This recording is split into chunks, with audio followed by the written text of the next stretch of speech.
दोस्तों, आपको टेस्ट भी करवाया जाएगा, ट्रिक भी बताई जाएगी। तो जल्दी से बताएं, बकरी बिलाप के रचनाकार कौन है? दोस्तों 2 सेकंड है आपके पास। और आपको पता है दोस्तों कि भारत में बकरी बहुत हैं, भारत में बकरियां बहुत हैं। अगर किसी की बकरी को थोड़ा सा कुछ हो जाता है तो लोग बिलाप करने लगते हैं। भारत में किसी की बकरी को किसी थोड़ा सा कुछ हो जाता है तो क्या करने लगते हैं? बिलाप करने लगते हैं। कहाँ पर? भारत में। तो बकरी को कुछ हो जाता है तो बिलाप करने लगते हैं भारत में। तो भारतेंदु किसकी रचना हो जाएगी? ये भारतेंदु। बोले बकरी को कुछ हो गया तो बिलाप करते हैं भारत के लोग, तो भारतेंदु जी की रचना हो जाएगी। यानी कि जो आ नंबर है वो आपका बिल्कुल सही हो जाएगा। ठीक है, अगला है दोस्तों, आनंद अरुणोदय के रचनाकार कौन है? दोस्तों आपको पता है कि लास्ट में आपको एक चैलेंज प्रश्न दिया जाएगा और इसका उत्तर आपको लिखना होता है और सबसे अच्छी ट्रिक आपको कौन सी लगी वो आपको बताना होता है। ठीक है, आनंद अरुणोदय की रचनाकार बताना है दोस्तों। 4 विकल्प हैं और 4 में आपका बिल्कुल सही आंसर क्या होगा? 2 सेकंड में आपने उत्तर का चयन किया है प्रेमघन। बद्री नारायण चौधरी प्रेमघन की रचना है आनंद अरुणोदय। और दोस्तों अगर कोई 2 शब्द प्रेम के आपसे बोल दे तो आनंद आ जाता है। काय के शब्द बोल दे? प्रेम के। 2 शब्द प्रेम के बोल दे तो आनंद आ जाता है। तो आनंद अरुणोदय रचना किसकी होगी? प्रेमघन की कि भारतेंदु की? प्रेमघन की होगी ना। और दोस्तों आपको पता है एक इन्होंने आनंद कादम्बनी पत्रिका भी निकाली थी, आनंद कादम्बनी, है ना, इसको भी आपको याद रखना है। आनंद कादम्बनी पत्रिका किसने निकाली थी? प्रेमघन साहब ने, है ना। पूछा जाता है आनंद कादम्बनी पत्रिका किसने निकाली थी? प्रेमघन ने। अगला है प्रेम संपत्ति लता के रचनाकार दोस्त कौन है? दोस्तों आपको पता है दोस्तों कि प्रेम की संपत्ति किसके पास थी? हम बोलते हैं कि हमारे ये प्रॉपर्टी है, हमारी वो है, हमारे पास इतनी संपत्ति है, लेकिन जो प्रेम रूपी संपत्ति थी वो किसके पास थी? आपको पता होगा, आप पढ़ते हैं कि मोहन के पास, मोहन यानी कि श्री कृष्ण के पास थी दोस्तों प्रेम रूपी संपत्ति। तो याद रख लेना, मोहन से जगमोहन, ठाकुर जगमोहन, है ना। आपने पढ़ा होगा कृष्ण जी की पास क्या थी? प्रेम रूपी संपत्ति। सब लोग उनसे प्रेम करते थे। तो प्रेम रूपी संपत्ति किसके पास थी? मोहन। तो मोहन से बनेगा जगमोहन। ठाकुर जगमोहन की रचना है प्रेम संपत्ति लता। ठीक है, अगला है मन की लहर की रचनाकार कौन है? दोस्तों 2 सेकंड में आप अपने उत्तर का चयन करेंगे और मैं आपको बता दूं कि अगर कभी मन में लहर उठ जाए कि हमें पढ़ाई करना है, कभी मन में लहर उठ जाए तो कि हमें पढ़ाई करना है, तो उसका प्रताप बहुत होता है दोस्तों, उसका प्रताप बहुत होता है और आप IAS IPS बन जाते हो, है ना। तो मन में पढ़ाई की लहर उठानी है ना, और उस लहर का इतना प्रताप होगा कि आप IAS बन जाओगे। तो काय का प्रताप है? मन की लहर का प्रताप है। बोले ये तो IAS कैसे बन गए? वो तो ये तो मन की लहर का प्रताप है जो हम IAS बन गए। तो मन की लहर का प्रताप, इसलिए प्रताप नारायण मिश्र, यानी कि ये नंबर आपका बिल्कुल सही हो जाएगा। ठीक है, अगला क्वेश्चन है दोस्तों, भारत 12 मासा के रचनाकार कौन है? 4 विकल्प हैं दोस्तों। हम देखते हैं कि भारत में नहीं सब जगह कितने मास होते हैं? 12 मास होते हैं, है ना, 12 महीना होते हैं। और आपको पता है कि भारत में 12 मासा जो है राधा और कृष्ण की क्या की जाती है? पूजा की जाती है। भारत में 12 मासा राधा कृष्ण की पूजा की जाती है। तो भारत 12 मासा के रचनाकार कौन होंगे? कौन होंगे? राधा कृष्ण दास, है ना। बोले सर भारत में 12 मासा राधा और कृष्ण की पूजा की जाती है, इसलिए राधा कृष्ण दास इसके रचयिता हो जाएंगे। ठीक है, पावस पचासा की रचनाकार कौन है दोस्तों? 4 विकल्प हैं। तब तक मैं आपको बता दूं कि यहाँ पर एक क्या आ रहा है? पाँव, है ना, और एक क्या आ रहा है? 50। अब आपको पाँव 50 बार पढ़ना है। किसके? अम्बे। आप वो आरती करते ना, अम्बे तू है जगदम्बे काली, पढ़ते ना आरती, तो वो ही है। पाँव 50 बार पढ़ना है बोले अम्बे के, तो अम्बे से बनेगा अंबिका दत्त व्यास। अंबिका दत्त व्यास, पाँव 50, पावस 50, इस प्रकार से पावस 50। और अम्बे के पढ़ना है तो अंबिका दत्त व्यास की रचना होगी। कौन सी? पावस 50। कितने बार पढ़ना है? 50 बार। किसके? अम्बे के, तो अंबिका दत्त व्यास। ठीक है, अगला है भारत दुर्दशा के रचनाकार कौन है? दोस्तों आपको पता है कि भारत दुर्दशा, है ना, अब यहाँ पर भारत आ रहा है और भारत दुर्दशा, तो ये भी रचना किसकी होगी? भारतेंदु की होगी, है ना। भारत दुर्दशा भारतेंदु जी की रचना है ना। भारत भारती मैथिली शरण गुप्त की रचना है, भारत दुर्दशा भारतेंदु की है ना। कभी कभी कंफ्यूज हो जाते लोग, इस प्रकार से आपका डी नंबर बिल्कुल सही हो जाएगा। नेक्स्ट है भारत धर्म के रचनाकार कौन है दोस्तों, भारत धर्म।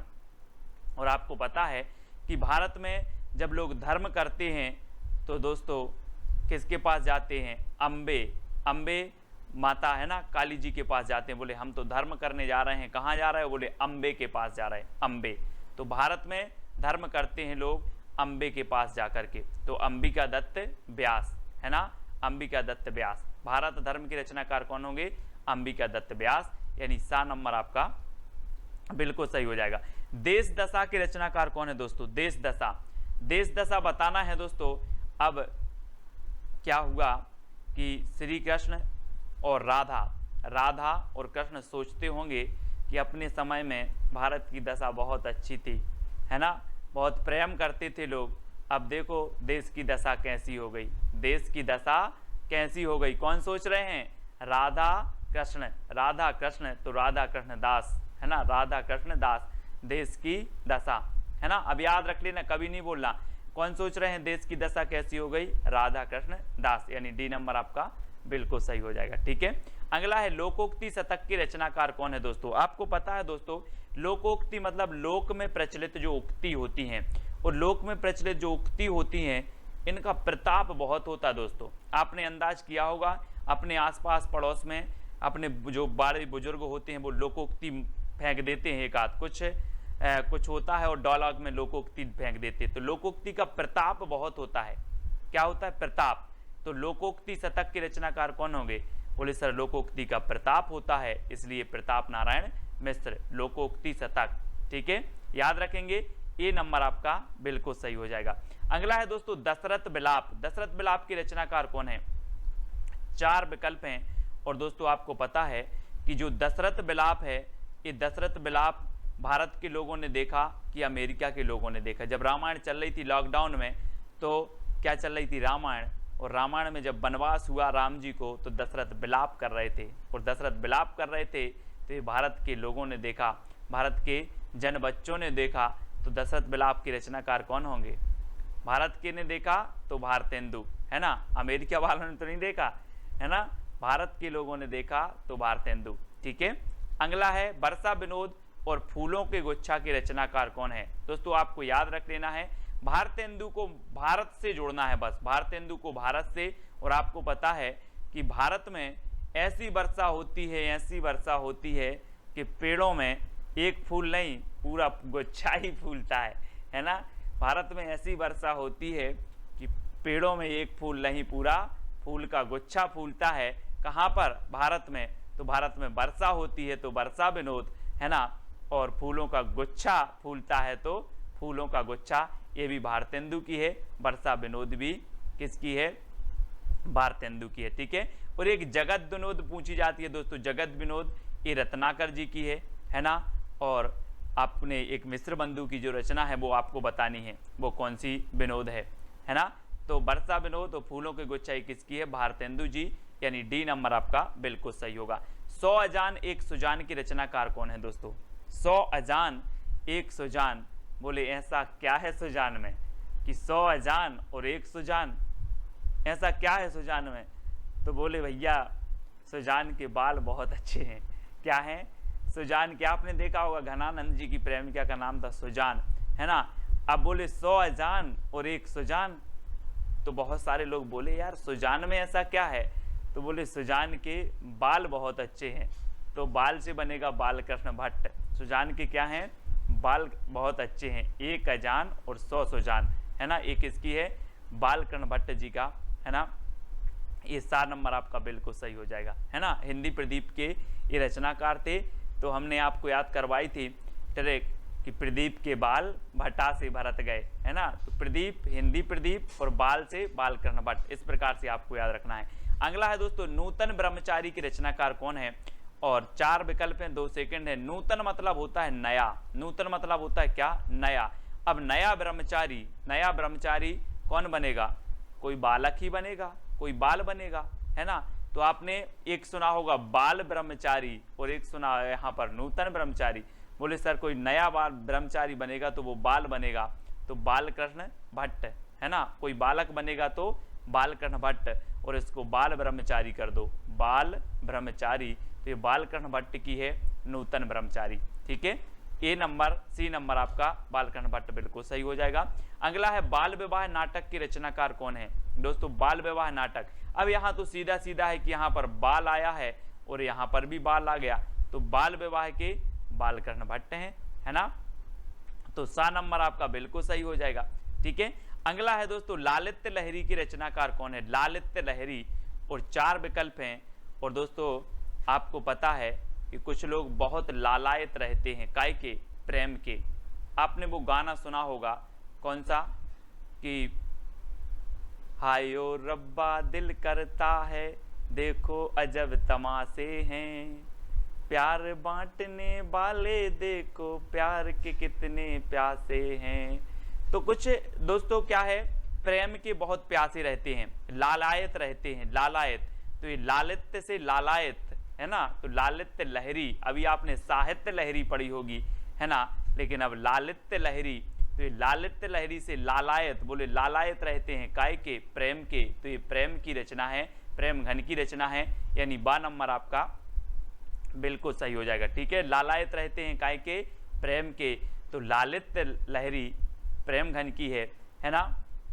और ललित ललाम एक पूछी जाती है, ललित ललाम मतीराम की रचना, है ना, तो ललित ललाम रीतिकाल में मतीराम की है। लालित लहरी ये भारतेंदु युग में प्रेम घन की है, क्योंकि लालित से लालायत रहते हैं प्रेम के। ठीक है, श्यामा लता और श्यामा सरोजनी, ये किसकी रचना है? दोस्तों आपको श्यामा से श्याम, और श्याम कृष्ण को बोलते हैं, और कृष्ण का दूसरा नाम क्या है? मोहन, तो मोहन की होगी जगमोहन सिंह ठाकुर, है ना। श्यामा लता और श्यामा सरोजनी, है ना, तो श्याम किसको बोलते हैं? मोहन को, तो ठाकुर जगमोहन सिंह की दोनों रचना है, श्यामा लता और श्यामा सरोजनी। ठीक है, किसकी है?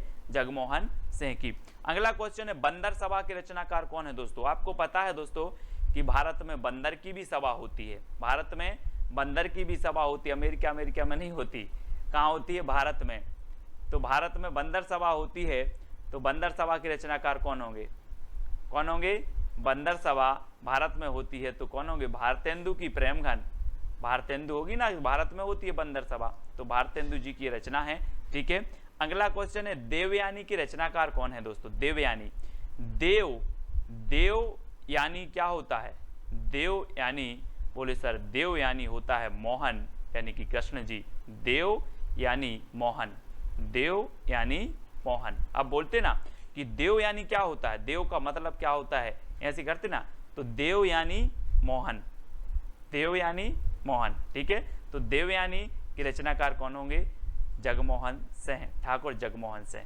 ठीक है, इस प्रकार से याद रखेंगे। अगला है अलौकिक लीला के रचनाकार कौन है? दोस्तों आपको पता है कि पहले क्या करते थे, जो भगवान थे वो क्या करते थे? प्रेम करते थे, तो बोले ये तो अलौकिक लीला है, भगवान प्रेम करते थे तो अलौकिक लीला है, तो क्या करते थे? प्रेम, तो प्रेम से प्रेम घन, अलौकिक लीला, है ना, बोले ये तो अलौकिक लीला है, प्रेम की अलौकिक लीला, प्रेम की अलौकिक लीला, याद रख लेना इस प्रकार से, प्रेम की अलौकिक लीला। सबसे पहली जो आपकी रचना है वैदेही वनवास और प्रिय प्रवास की रचनाकार कौन है? 2 सेकंड आपको दिए जाएंगे, आपको उत्तर कमेंट में लिखना है। और दोस्तों जब तक मैं आपको बता दूं कि वनवास किसको हुआ था? अयोध्या के राजा राम को हुआ था। किसको हुआ था? अयोध्या के राजा राम को वनवास हुआ था, है ना, तो अयोध्या से उपाध्याय आपका उत्तर होगा। और जब ये वनवास हुआ तो ये अपने प्रिय को लेकर प्रवास कर गए थे, वन को प्रवास कर गए थे, है ना, तो प्रिय को, तो प्रिय प्रवास, है ना। और अयोध्या के राजा किसको? राम को वनवास हुआ था, तो वैदेही वनवास हुआ था अयोध्या के राजा राम को, तो अयोध्या से उपाध्याय हरिऔध की रचना होगी। और ये प्रिय को ले गए थे तो प्रिय प्रवास भी इन्हीं की रचना होगी। ठीक है, अब दोस्तों याद रख लेना है ये दोनों ही रचना वैदेही वनवास और प्रिय प्रवास किसकी हैं? उपाध्याय हरिऔध जी की हैं। और प्रिय प्रवास ये हिंदी का खड़ी बोली का प्रथम महाकाव्य है, खड़ी बोली का प्रथम महाकाव्य माना जाता है प्रिय प्रवास। ठीक है, इसको याद रखेंगे। अगला है मिलन पथिक, मानसी, स्वप्न के रचनाकार कौन है? तो रचनाकार कौन है दोस्तों? आपका बिल्कुल सही आंसर होगा, वो कौन होंगे? उत्तर आपका सही हो जाएगा दोस्तों, राम नरेश त्रिपाठी। कौन है?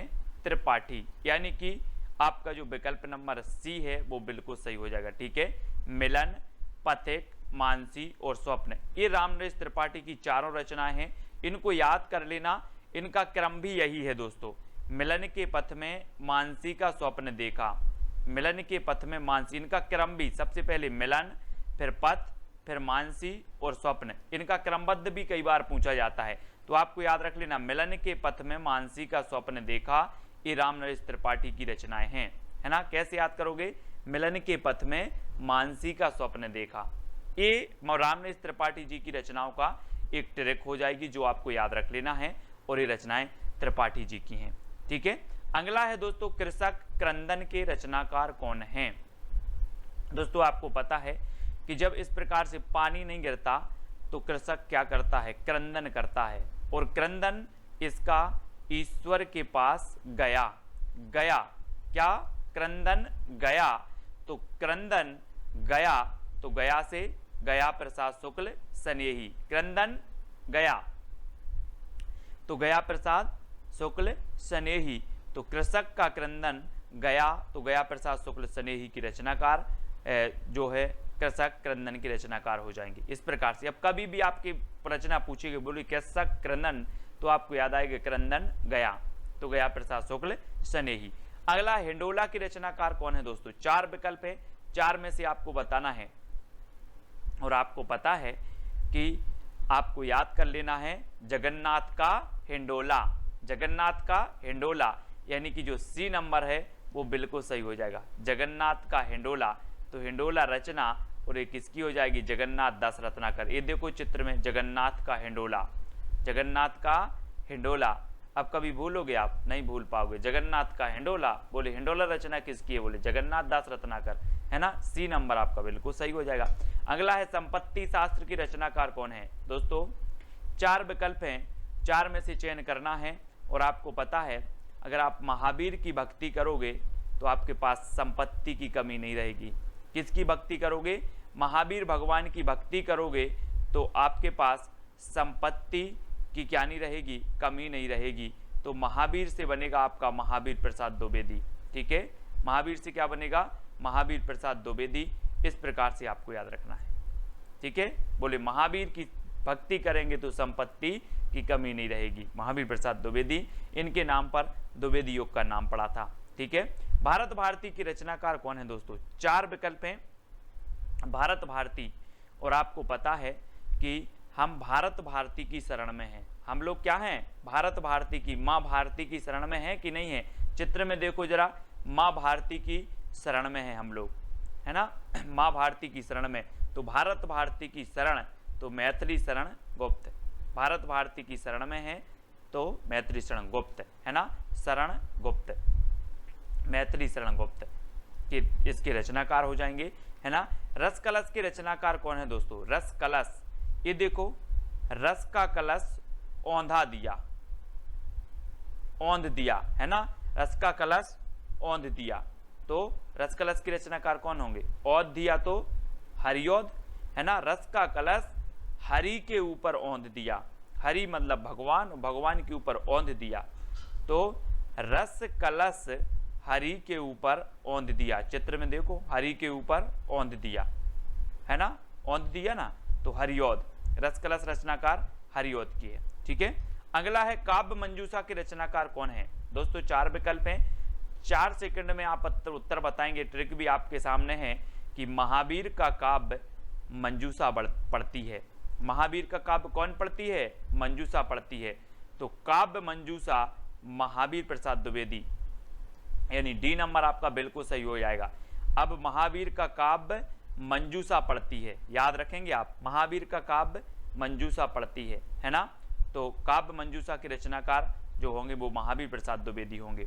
अगला है दोस्तों रंग में भंग के रचनाकार कौन है? रंग में भंग, दोस्तों आप रंग बना रहे थे और मैंने मेथी डाल दी, मैथी डाल दी तो आप बोलोगे यार रंग में भंग कर दिया आपने, रंग में भंग कर दिया। क्या डाल दी? मेथी डाल दी तो रंग में भंग कर दिया। तो रंग भंग के रचनाकार कौन होंगे? मेथी डाल दी तो मैथिली शरण गुप्त। रंग में भंग कर दिया मेथी डाल के तो रंग में भंग, ये रचना किसकी होगी? मैथिली शरण गुप्त की। अधिकांश लोगों को पता है, ये नंबर आपका बिल्कुल सही हो जाएगा। ठीक है, अगला है शंकर सरोज और शंकर सर्वस्व के रचनाकार कौन है? अब दोस्तों यहाँ पर शंकर आ रहा है, यहाँ पर भी शंकर आ रहा है, तो उत्तर में भी शंकर आएगा। नाथूराम शर्मा शंकर, शंकर सरोज और शंकर सर्वस्व के रचनाकार कौन है? नाथूराम शर्मा शंकर हैं, यानी यह नंबर आपका बिल्कुल सही हो जाएगा। ठीक है, अगला है राम रावण विरोध की रचनाकार कौन है? दोस्तों राम और रावण का क्या है? एक दूसरे से विरोध चलता था और राम और रावण के विरोध में कोई राय नहीं देना, है ना। मैंने कहा राम और रावण के विरोध में राय नहीं देना, कुछ लोग बोले सर राय देवी, अपन तो राय देवी, तो राय देवी। राम रावण के विरोध में अपन तो राय देवी, तो राय देवी प्रसाद पूर्ण। राम रावण के विरोध में राय देवी, तो राय देवी प्रसाद पूर्ण। ठीक है, ठीक है, राम रावण के विरोध में राय देवी, तो राय देवी प्रसाद पूर्ण, सा नंबर इसका सही हो जाएगा। ठीक है, प्रवासी के रचनाकार कौन है? 4 विकल्प हैं दोस्तों। आपको पता है प्रवासी मतलब क्या होता है? प्रवासी पक्षी नाम सुना होगा। प्रवासी पक्षी मौसम के अनुसार जहां भी उनके अनुकूल मौसम होता है वहां चले जाते, मतलब यहां वहां भागते रहते हैं। वैसे ही प्रवासी यहां वहां भागते हैं, मतलब यहां वहां अपने लोचन से देखते रहते, कहां मौका है कहां अच्छा है वहां भागते रहते हैं। तो कैसे देखते हैं? अपने लोचन से देखते हैं, लोचन से, प्रवासी लोचन से देखते हैं कि हमें किस ओर जाना है, कहां भागना है प्रवासी लोग। तो लोचन प्रसाद पांडे की रचना हो जाएगी प्रवासी। ठीक है, याद रख लेना। अगला है वीर बालक के रचनाकार कौन है? नाथूराम शर्मा शंकर, लोचन प्रसाद पांडे, राय देवी प्रसाद पूर्ण या फिर लाला भगवान दीन। और वीर बालक के जो रचनाकार हैं, आपको पता है दोस्तों कि जब भगवान का जन्म होता है तो वीर बालक के रूप में होता है। आपने देखा होगा, इतनी सारी लीलाएं देखी होंगी, है ना।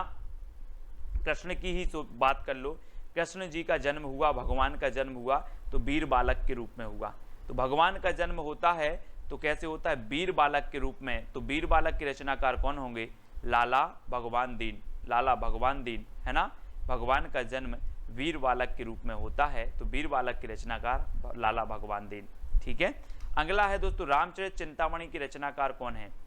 और 4 विकल्प हैं, रामचरित उपाध्याय, लोचन प्रसाद पांडे, राय देवी प्रसाद पूर्ण या फिर लाला भगवान दीन। तो आपको पता है कि रामचरित चिंतामणि यानी कि ये जो रचना होगी वो किसकी होगी? रामचरित उपाध्याय की।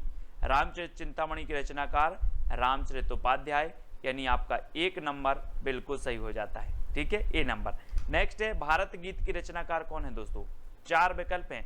हमने भारत भारती पढ़ा था, किसका? भारत भारती, अपने मैथिली शरण गुप्त की रचना पढ़ी थी। ठीक है, और ये भारत गीत पूछा गया है तो पाठक लोग क्या करते? भारत के गीत गाते हैं। पाठक भारत के गीत गाते हैं। कौन गाते हैं?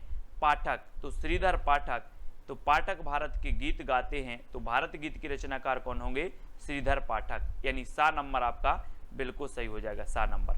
ठीक है, अगला है आवाहन की रचनाकार कौन है दोस्तों? आहान जिसे बोलते हो आप, आहान की रचनाकार कौन है?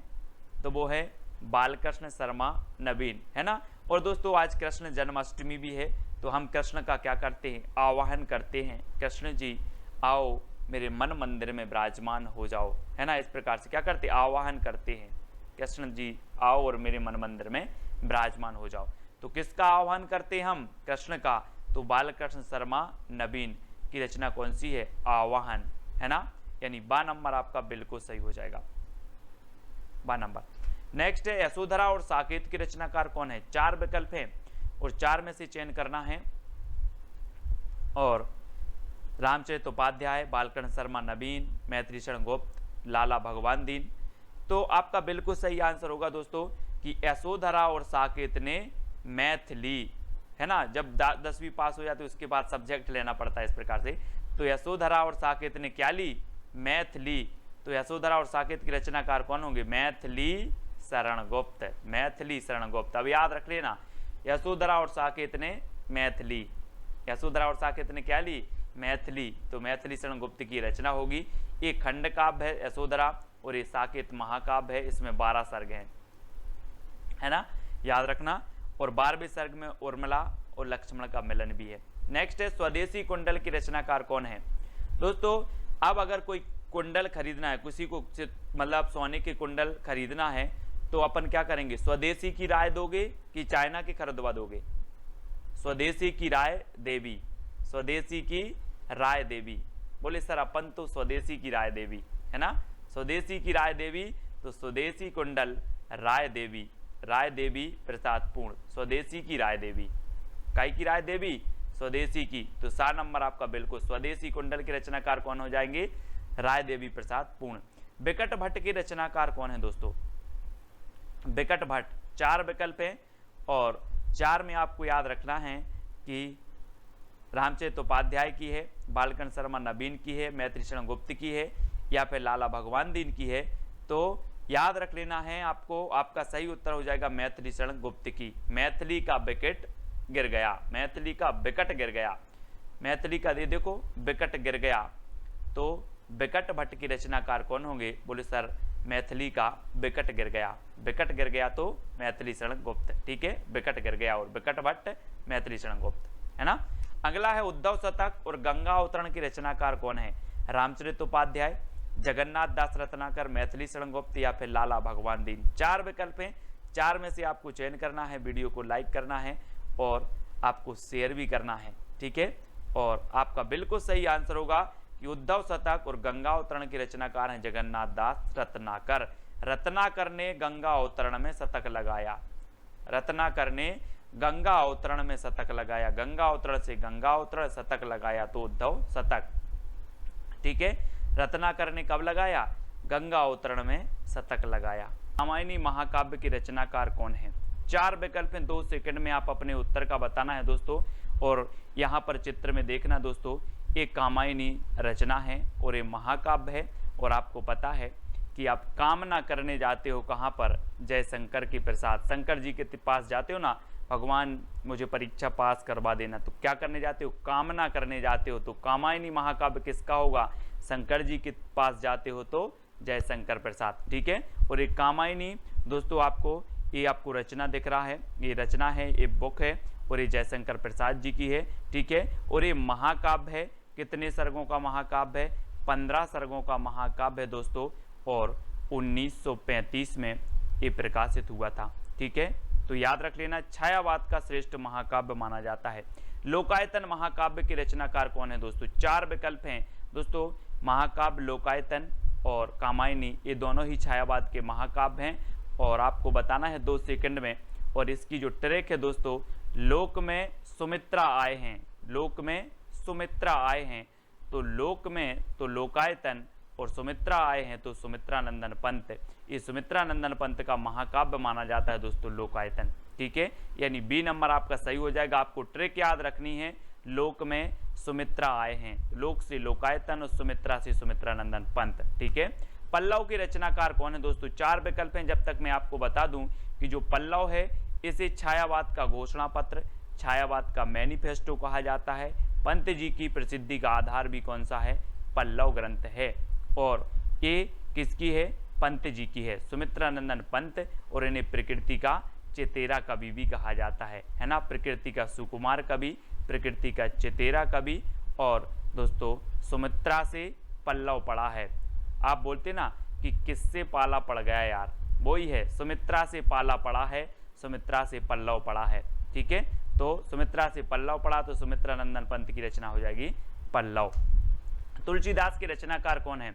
4 विकल्प हैं, जयशंकर प्रसाद, सुमित्रा नंदन पंत, निराला, महादेवी वर्मा। और आपको पता है दोस्तों तुलसीदास एक श्रेष्ठ कवि हैं और तुलसीदास रचना भी है। तो तुलसीदास निराला कवि है, तुलसीदास निराला कवि है। तो तुलसीदास तो निराला कवि है ही दोस्तों।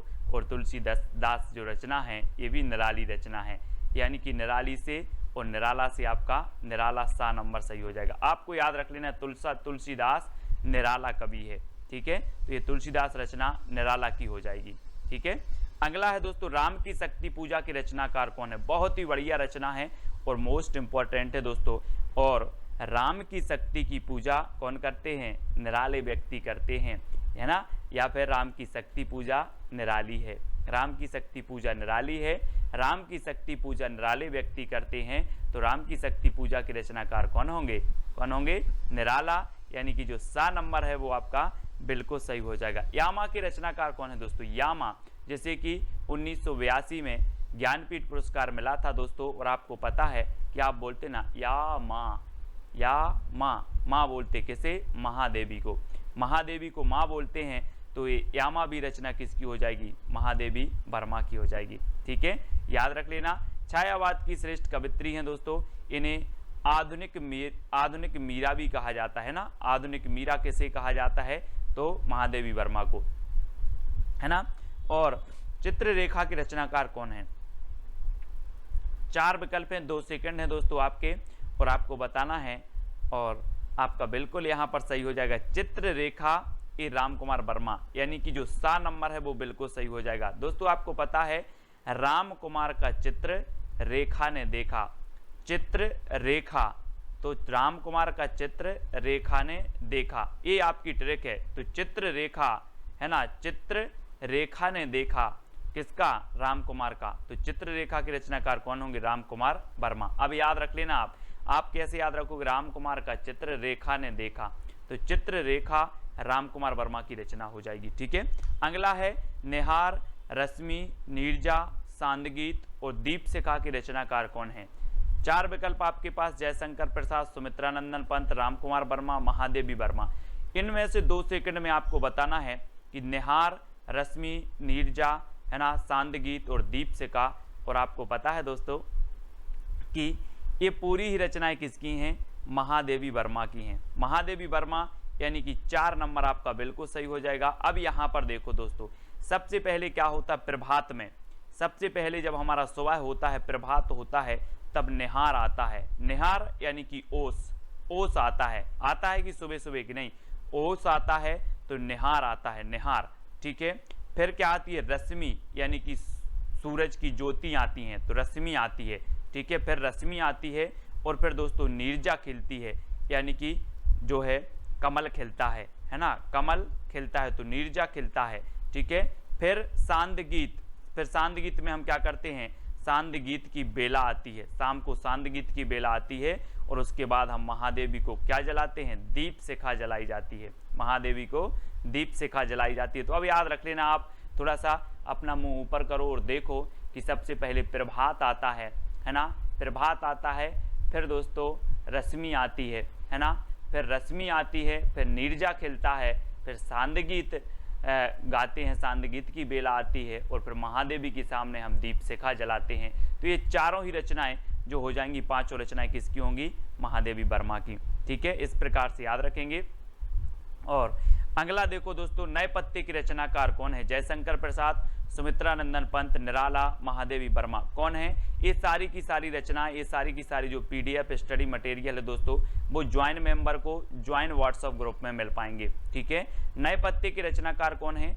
और आपको पता है दोस्तों, ये नए पत्ते है ना, ये किसकी रचना है, सूर्यकांत त्रिपाठी निराला। और आपने पेड़ में देखे होंगे जब नए पत्ते आते हैं तो बिल्कुल निराले पत्ते होते हैं। कैसे होते हैं, निराले होते हैं, नए पत्ते निराले होते हैं। तो नए पत्ते के रचनाकार कौन होंगे, निराला जी। ठीक है, अगला है निर्माल्य एक तारा के रचनाकार कौन है। 4 विकल्प हैं, बहुत ही बढ़िया प्रश्न है। और दोस्तों आपको पता है कि निर्मल एक तारा का वियोगी है, निर्मल एक तारा का वियोगी है। तो निर्मल से निर्माल्य, एक तारा से एक तारा का वियोगी है, सो मोहनलाल महतो वियोगी। ये वियोगी की रचनाएं हैं कौन सी, निर्मल और एक तारा। कैसे याद किया, आपको ट्रिक दी कि निर्मल एक तारा का वियोगी है, निर्मल एक तारा का वियोगी है, तो निर्मल और एक तारा के रचनाकार कौन होंगे, मोहनलाल महतो वियोगी। ठीक है, पंची और रागिनी के रचनाकार कौन है दोस्तों, गोपाल सिंह नेपाली, सुमित्रा नंदन पंत, मोहनलाल महतो या फिर महादेवी वर्मा। पंची और रागिनी, और प्रश्न क्रमांक 11 में आपका बिल्कुल सही आंसर होगा रागिनी का नेपाली पंछी, रागिनी का नेपाली पंछी। तो रागिनी से रागिनी और नेपाली से हो जाएंगे आपके कौन, गोपाल सिंह नेपाली, और पंछी से पंछी। तो पंछी और रागनी जो रचना है वो किसकी है, गोपाल सिंह नेपाली की। आपको ट्रिक याद रखना है, रागनी का नेपाली पंछी, रागनी का नेपाली पंछी। तो रागनी और पंछी ये गोपाल सिंह नेपाली की रचना हो जाएंगी। ठीक है। अगला है दोस्तों, अमृत और विष की रचनाकार कौन है। अमृत और विष 4 विकल्प हैं, और दोस्तों अगर आपने विष को अमृत समझकर पी लिया तो आपका उदय नहीं हो पाएगा। फिर क्या नहीं हो पाएगा, उदय नहीं हो पाएगा। तो अमृत और विष की रचनाकार कौन होंगे, बोले सर हमने विष को अमृत समझकर पी लिया और फिर उदय नहीं हुआ कभी। तो उदय शंकर भट्ट है ना, उदय शंकर भट्ट। और ये एक रचना अमृत और विष अमृतलाल नागर की भी है, कंफ्यूज नहीं होना। और ये अमृत और विष जो रचना है ये किसकी है, उदय शंकर भट्ट की भी है। ठीक है। तो डी नंबर आपका बिल्कुल सही है। कलापी की रचनाकार कौन है, कलापी। दोस्तों यहां पर देखो कला, एक कला लिखा है और आप बोलते हो सर मुझे कला सीखना है। मैंने बोला कितनी कला सीखना है, तो आपने कहा सर मुझे 80 कला सीखना है। कितनी सीखना है, 80। तो कला से कलापी और कला सीखना है कितनी, 80। तो आरसी प्रसाद सिंह, आरसी 80 से आरसी प्रसाद सिंह की रचना है कलापी, कई बार पूछी गई है। अब कभी नहीं बोलना कितनी कला सीखना है, 80 कला सीखना है, 80। ठीक है। अगला है अंतर्ध्वनि की रचनाकार कौन है दोस्तों। अंतर्ध्वनि, अंतर की ध्वनि मतलब अंदर की ध्वनि को जानो, अंतर की ध्वनि को जानना है। तो जानना है तो जनार्दन झा, जनार्दन है ना, अंतर्ध्वनि को क्या करना है, जानना है, जनार्दन, जनार्दन झा द्वैज की रचना हो जाएगी बी नंबर। अंतर्ध्वनि के रचनाकार कौन है आपसे पूछा जाएगा, तो आप बोलोगे सर अंतर की ध्वनि को जानना है तो जनार्दन झा। ठीक है। अगला है मानसी, राका और विसर्जन की रचनाकार कौन है। दोस्तों एक मानसी राम त्रिपाठी जी की भी है। ठीक है। और याद रख लेना है, और ये मानसी जो रचना है ये आपकी उदय शंकर भट्ट की भी है। ठीक है। ऐसे आप याद रखेंगे मानसी, राका और विसर्जन। मानसी रुको, उदय शंकर का विसर्जन मत करना। मानसी रुको, उदय शंकर का विसर्जन मत करना। तो मानसी से मानसी, रुको से राका और विसर्जन से विसर्जन। मानसी, राका और विसर्जन है ना। और अमृत और विष ये 4 रचनाएं इनकी हैं, कौन की, उदय शंकर भट्ट की। मानसी रुको, उदय शंकर का विसर्जन मत करना। मानसी रुको, उदय शंकर का विसर्जन मत करना, ये किसकी रचनाएं हो गई, उदय शंकर भट्ट, यानी डी नंबर आपका बिल्कुल सही हो जाएगा। ठीक है। अगला है कुकुरमुत्ता के रचनाकार कौन है। 4 विकल्प हैं दोस्तों, जरा इस चित्र को देखो। कुकुरमुत्ता ये किसकी है, ये देखो बिल्कुल निराला होता है दोस्तों। ये कुकुरमुत्ता देखो कैसा छत्ता सा बना है, निराला ही होता है। आप देखो जरा, निराला, ये निराला होता है कुकुरमुत्ता। तो ये कुकुरमुत्ता के रचनाकार कौन होंगे, निराला है ना। बोले सर कुकुरमुत्ता चित्र में देखा ये निराला होता है, तो निराला की रचना हो जाएगी, ये सूर्यकांत त्रिपाठी निराला। ठीक है। अगला देखो खादी के फूल की रचनाकार कौन है। 4 विकल्प हैं, और दोस्तों ये संयुक्त रचना मानी जाती है 2 कवियों की। और वो कवि कौन से हैं, बच्चन के पंती ने खादी के फूल पहने। अपन बोलते ना नाती पंती, तो बच्चन के पंती ने खादी के फूल पहने, याद रख लेना है ना। बच्चन के पंती ने खादी के फूल पहने, तो ये खादी के फूल रचना है, और बच्चन के पंती ने पहनी। तो बच्चन और पंत, बच्चन और पंत की ये संयुक्त रचना मानी जाती है दोनों की, यानी कि विकल्प नंबर आपका सा जो है वो बिल्कुल सही हो जाएगा। खादी के फूल बच्चन के पंती ने पहले, है ना, बच्चन के पंती ने खादी के फूल पहने, ये ट्रिक है आपकी। तो खादी के फूल जो रचना है ये बच्चन और पंत की हो जाएगी। ठीक है, इसको आप याद रखेंगे। अगला है करुणालय और आंसू की रचनाकार कौन है। दोस्तों आपको ट्रिक कौन सी अच्छी लगी है वो आप बता देना, और आप ज्वाइन व्हाट्सएप ग्रुप से ज्वाइन होना चाहते हैं, है ना, जुड़ना चाहते हैं, तो आपको चैनल के ज्वाइन मेंबर बनना पड़ेगा। ज्वाइन मेंबर का अलग से व्हाट्सएप ग्रुप है, और जो है सब्सक्राइबर मेंबर का अलग से व्हाट्सएप ग्रुप है। ठीक है, तो ज्वाइन मेंबर को विशेष जो है यहाँ पर स्टडी मटेरियल प्रेषित किया जाता है दोस्तों, और सब्सक्राइब मेंबर को टेस्ट आदि बहुत सारी चीज़ें करवाई जाती हैं। तो आप ज्वाइन मेंबर बनना चाहते हैं तो चैनल के ज्वाइन बटन पर क्लिक करें, और वहाँ से आप कुछ राशि पे करके जो है ज्वाइन मेंबर बन सकते हो। करुणालय और आंसू की रचनाकार कौन है। दोस्तों आपको पता है कि करुणालय आंसू, करुणा के आंसू, हम पढ़ते ना करुणा के आंसू शंकर जी के सामने करुण के आंसू, ऐसे लिख लो, शंकर जी के सामने करुण के आंसू बहाते हैं, करुणा के आंसू बहाते हैं, करुण से करुणा कर दो, करुणा के आंसू बहाते हैं, किसके सामने?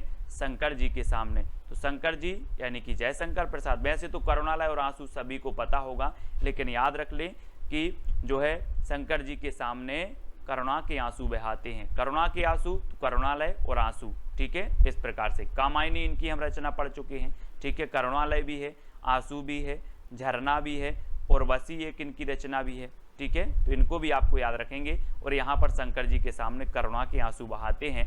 लहर, झरना और उर्वशी की रचनाकार कौन है दोस्तों? 4 विकल्प हैं, 4 में से आपको बताना है और यहाँ पर आपका जो बिल्कुल सही आंसर हो जाएगा वो क्या हो जाएगा? लहर। यहाँ पर देखो दोस्तों, ये शंकर जी बैठे हुए हैं, है ना, शंकर जी बैठे हैं और यहाँ से इनके जटों से लहर निकली, तो लहर निकली तो मानो ऐसा लग रहा था कि झरना निकला है, कोई झरना, है ना। और जब लोगों ने देखा तो लोगों के ओर बसी, लोगों के ओर मतलब हृदय, और हृदय में बसी, तो ऐसी लहर निकली कि झरना लग रहा था। और जब झरना लोगों ने देखा तो लोगों के ओर बसी, तो कहाँ से? शंकर जी की जटाओं से। आप बोलते ना कि गंगा निकली है। तो लहर, झरना और उर्वशी के रचनाकार कौन होंगे? जयशंकर प्रसाद, ठीक है। शंकर जी का नाम आ रहा है तो यहाँ भी जयशंकर प्रसाद। कि कृष्णार्जुन युद्ध 1918 के रचनाकार कौन है? अब 2 सेकंड आपको दिए जाते हैं, 4 विकल्प आपके पास हैं दोस्तों। अब यहाँ पर एक रचना आई है कृष्णार्जुन युद्ध। अब दोस्तों एक बात कॉमन सेंस लगाना कि कृष्ण और अर्जुन का युद्ध क्यों हुआ होगा? क्यों हुआ होगा? माखन के चक्कर में। काय के चक्कर में? यहाँ पर देखो कृष्ण और अर्जुन का, बोले सर कृष्ण और अर्जुन का युद्ध हुआ था माखन के चक्कर में। तो कृष्ण अर्जुन युद्ध के रचनाकार कौन होंगे? माखन के चक्कर में हुआ तो माखनलाल चतुर्वेदी, ठीक है। माखन के चक्कर में माखनलाल चतुर्वेदी। इस प्रकार से याद करेंगे, बोले माखन के चक्कर में कृष्ण और अर्जुन का युद्ध हुआ, ठीक है। ये आपकी ट्रिक हो गई। नेक्स्ट है जय हिंद के रचनाकार कौन है दोस्तों? जी हाँ दोस्तों, जय हिंद रचना भी है, 1948 की है। अब आपको बताना इसके रचनाकार कौन है। तो ट्रिक है दोस्तों, सियाराम की शरण में जय हिंद लिखा। किसकी शरण में? यहां पर चित्र में देखो, सियाराम की शरण में जय हिंद लिखा, ठीक है। तो किसकी शरण में? सियाराम शरण गुप्त, ठीक है। ये हो जाएंगे दोस्तों आपको। जय हिंद रचना है इनकी 1948 की रचना है। और आपको पता होगा कि जो सियाराम शरण गुप्त हैं ये मैथिली शरण गुप्त के छोटे भाई थे, अनुज थे, ठीक है। और इनकी रचना है जय हिंद 1948 की। हमने कैसे याद किया कि सियाराम की शरण में जय हिंद लिखा, तो जय हिंद रचना सियाराम शरण की, ठीक है। अगला है कुमकुम 1936 के रचनाकार कौन है? 4 विकल्प हैं दोस्तों, 4 में से चयन करना है। और एक चीज बताना कि कुमकुम एक बिंदी आती है, आपको पता होगा, है ना। कुमकुम एक सीरियल भी आता है, कुमकुम एक बिंदी भी आती है। 4 विकल्प में से आप सही बताना और आपका बिल्कुल सही आंसर होगा दोस्तों बालकृष्ण शर्मा नवीन, है ना। बालकृष्ण शर्मा नवीन कुमकुम। और देखना दोस्तों, आप थोड़ा सा इमेज करना कि ये बाल हैं, यहाँ पर देखो ये बाल हैं, बालों के नीचे आप क्या लगाते हो? कुमकुम लगाते हो, ठीक है। और ये आपकी पलक हैं, दोनों पलकों के बीच में आप कुमकुम लगाते हो। तो बालों के नीचे यानी कि बालकृष्ण भट्ट नीचे कुमकुम लगाते हो तो कुमकुम, और दोनों पलकों के बीच में तो आपलक, पलक के बीच में तो आपलक भी इनकी रचना हो जाएगी, ठीक है। और कौन लगाती है? उर्मिला। कैसे ट्रिक है इसकी? पलक झपकते ही उर्मिला ने बालों के नीचे रश्मि रेखा से कुमकुम लगाई, ठीक है। ये दोस्तों बालकृष्ण शर्मा नवीन की कुछ रचनाएं हैं। आपको ट्रिक है कि बाल झपकते ही जो है उर्मिला ने बालों के नीचे रश्मि रेखा से कुमकुम लगाई, ठीक है, पलक झपकते ही। ये आपकी ट्रिक हो जाएगी दोस्तों, इसको आपको याद रखना है। और इनकी रचनाएं देखो, क्रमबद्ध कुमकुम 1936 की, आपलक 1951, रश्मि रेखा 1951, क्वासी 1952, हम बिस्पाई जन्म के 1955 और उर्मिला 1957, ठीक है। ये बालकृष्ण शर्मा नवीन की रचना है। अब आपको याद रख लेना है, पलक झपकते ही उर्मिला ने बालों के नीचे रश्मि रेखा से कुमकुम लगाई। ठीक है, ये चीज आपको याद रखनी है और इनकी रचनाएं याद हो जाती हैं, साथ ही क्रमबद्ध भी हैं, सन भी आपको दिए हैं। ठीक है, ये उर्मिला हैं और पलक झपकते ही, तो उर्मिला से उर्मिला, पलक से आपलक, बालों के नीचे कुमकुम तो ये कुमकुम। ठीक है, तो इस प्रकार से आपको याद कर लेना है इनकी रचनाएं, और इसके पहले के बहुत सारे जो वीडियो हैं वो आपको जरूर देखना है दोस्तों। ठीक है, बिखरे मोती और त्रिधारा के रचनाकार कौन है? 4 विकल्प हैं, सुभद्रा कुमारी चौहान, सियाराम शरण गुप्त, बालकृष्ण शर्मा नवीन या फिर रामधारी सिंह दिनकर। और आपको पता है दोस्तों, ट्रिक भी मैंने नीचे दी है कि सुभद्रा के बिखरे मोती की त्रिधारा निकली। सुभद्रा के जो बिखरे मोती थे उनकी कितनी धारा निकली? त्रिधारा निकली। किसकी? सुभद्रा। तो सुभद्रा कुमारी चौहान की बिखरे मोती और त्रिधारा, ये रचनाएं दोनों ही इनकी हो जाएंगी, यानी आपका उत्तर होगा सुभद्रा कुमारी चौहान। आ नंबर आपका बिल्कुल सही हो जाएगा। ठीक है, परशुराम की प्रतीक्षा के रचनाकार कौन है? 4 विकल्प हैं, पहला है सुभद्रा कुमारी चौहान, सियाराम शरण गुप्त, बालकृष्ण शर्मा नवीन या फिर रामधारी सिंह दिनकर। और आपको पता है दोस्तों कि रामधारी सिंह दिनकर को अनल का कवि कहा जाता है, ओज का कवि कहा जाता है, और परशुराम की प्रतीक्षा इनकी दोस्तों बहुत ही बढ़िया रचना है, कई बार पूछी गई है। नीचे ट्रिक दी है कि परशुराम की प्रतीक्षा में उर्वशी और रश्मि ने कुरुक्षेत्र में हुंकार भरी, है ना। तो ये चीज़ आपको याद रखनी है कि परशुराम की प्रतीक्षा में जो है उर्वशी और रश्मि ने कुरुक्षेत्र में जो है हुंकार भरी। तो इनकी परशुराम की प्रतीक्षा, उर्वशी, रश्मि, कुरुक्षेत्र और हुंकार, ये इनकी रचनाएं हो जाएंगी। ठीक है, और एक इनकी रचना और है, कौन सी? रेणुका। रेणुका भी आपको याद रख लेनी है। ठीक है, इन्हीं की है, दिनकर जी की। और उर्वशी के लिए दोस्तों इन्हें 1978 में ज्ञानपीठ पुरस्कार भी मिला है। ठीक है, तो याद रखेंगे, क्या याद रखना? परशुराम की प्रतीक्षा में उर्वशी और रश्मि ने कुरुक्षेत्र में हुंकार भरी। ठीक है, ये चीज आपको याद रखनी है। हल्दी घाटी के रचनाकार कौन है? हल्दी घाटी के रचनाकार बताना है दोस्तों, मैथिली शरण गुप्त, श्याम नारायण पांडे, बालकृष्ण शर्मा नवीन या फिर रामधारी सिंह दिनकर। और आपका बिल्कुल सही आंसर क्या हो जाएगा? हल्दी घाटी के जो रचनाकार हैं वो हैं श्याम नारायण पांडे। श्याम नारायण पांडे। अब एक चीज याद रख लेना दोस्तों, एक रचना है श्याम सगाई। श्याम सगाई रचना किसकी है?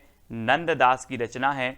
और श्याम की सगाई में दोस्तों हल्दी जरूर लगेगी। क्या लगेगी? हल्दी लगेगी। तो हल्दी लगेगी तो हल्दी घाटी के रचनाकार कौन होंगे? श्याम। श्याम की सगाई में हल्दी लगेगी। ठीक है, श्याम की सगाई में क्या लगेगी? हल्दी लगेगी।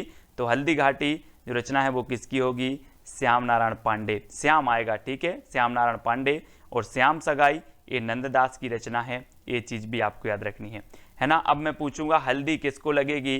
बोले सर श्याम की सगाई में। तो श्याम सगाई, नंददास और हल्दी घाटी, ये श्याम नारायण पांडे। ठीक है, अगला है जीवन संगीत के रचनाकार कौन है? 4 विकल्प हैं दोस्तों। आपको पता है कि जीवन संगीत कब बन जाता है? अगर दोस्तों आप जगन्नाथपुरी चले जाओ तो संगीत जीवन आपका जो है वो संगीत बन जाता है। कहाँ जाना है?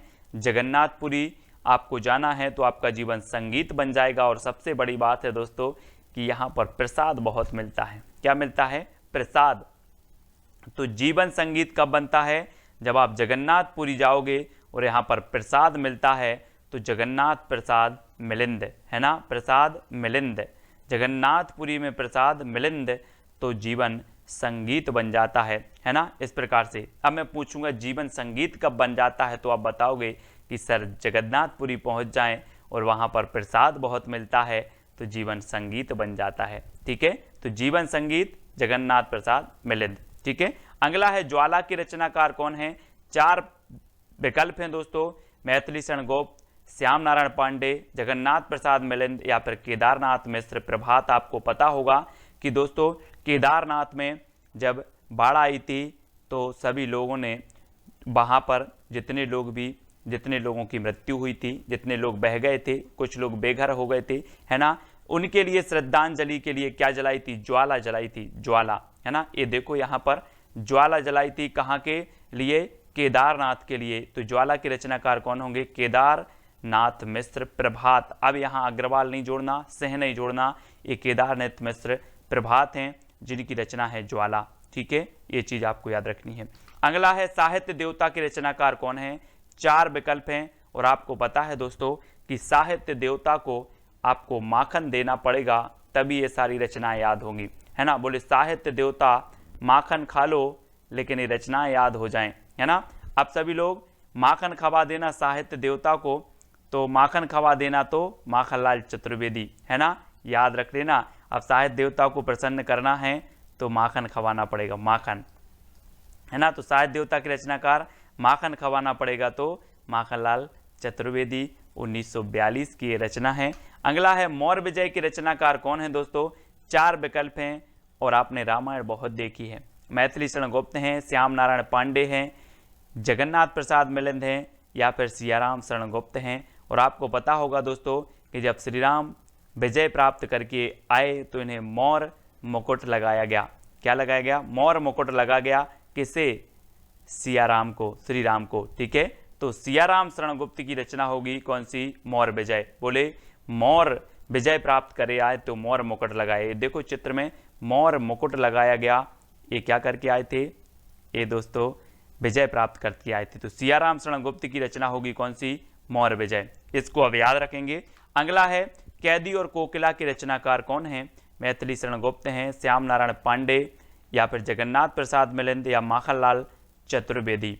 तो आपको पता है दोस्तों कैदी और कोकिला को हमें क्या खिलाना है? माखन खिलाना है। बहुत ही प्रसिद्ध रचना हुई है दोस्तों ये माखनलाल चतुर्वेदी जी की, कैदी और कोकिला, है ना। और कैदी और कोकिला को हमें माखन खवा देना है तो माखनलाल चतुर्वेदी। ठीक है, माखनलाल चतुर्वेदी की रचना है कैदी और कोकिला। ठीक है, अगला है सभा का खेल के रचनाकार कौन है दोस्तों? सभा के खेल। और आपको पता है दोस्तों कि विभिन्न प्रकार की सभा होती है लेकिन कई कई सभा में लोगों के भद्रा भी उतर जाते हैं। अपन बोलते हैं ना सभा में आज उसके भद्रा उतर गए। तो सभा का खेल और सभा में भद्रा उतर जाते हैं तो सुभद्रा कुमारी चौहान। सभा का खेल के रचनाकार कौन होंगे?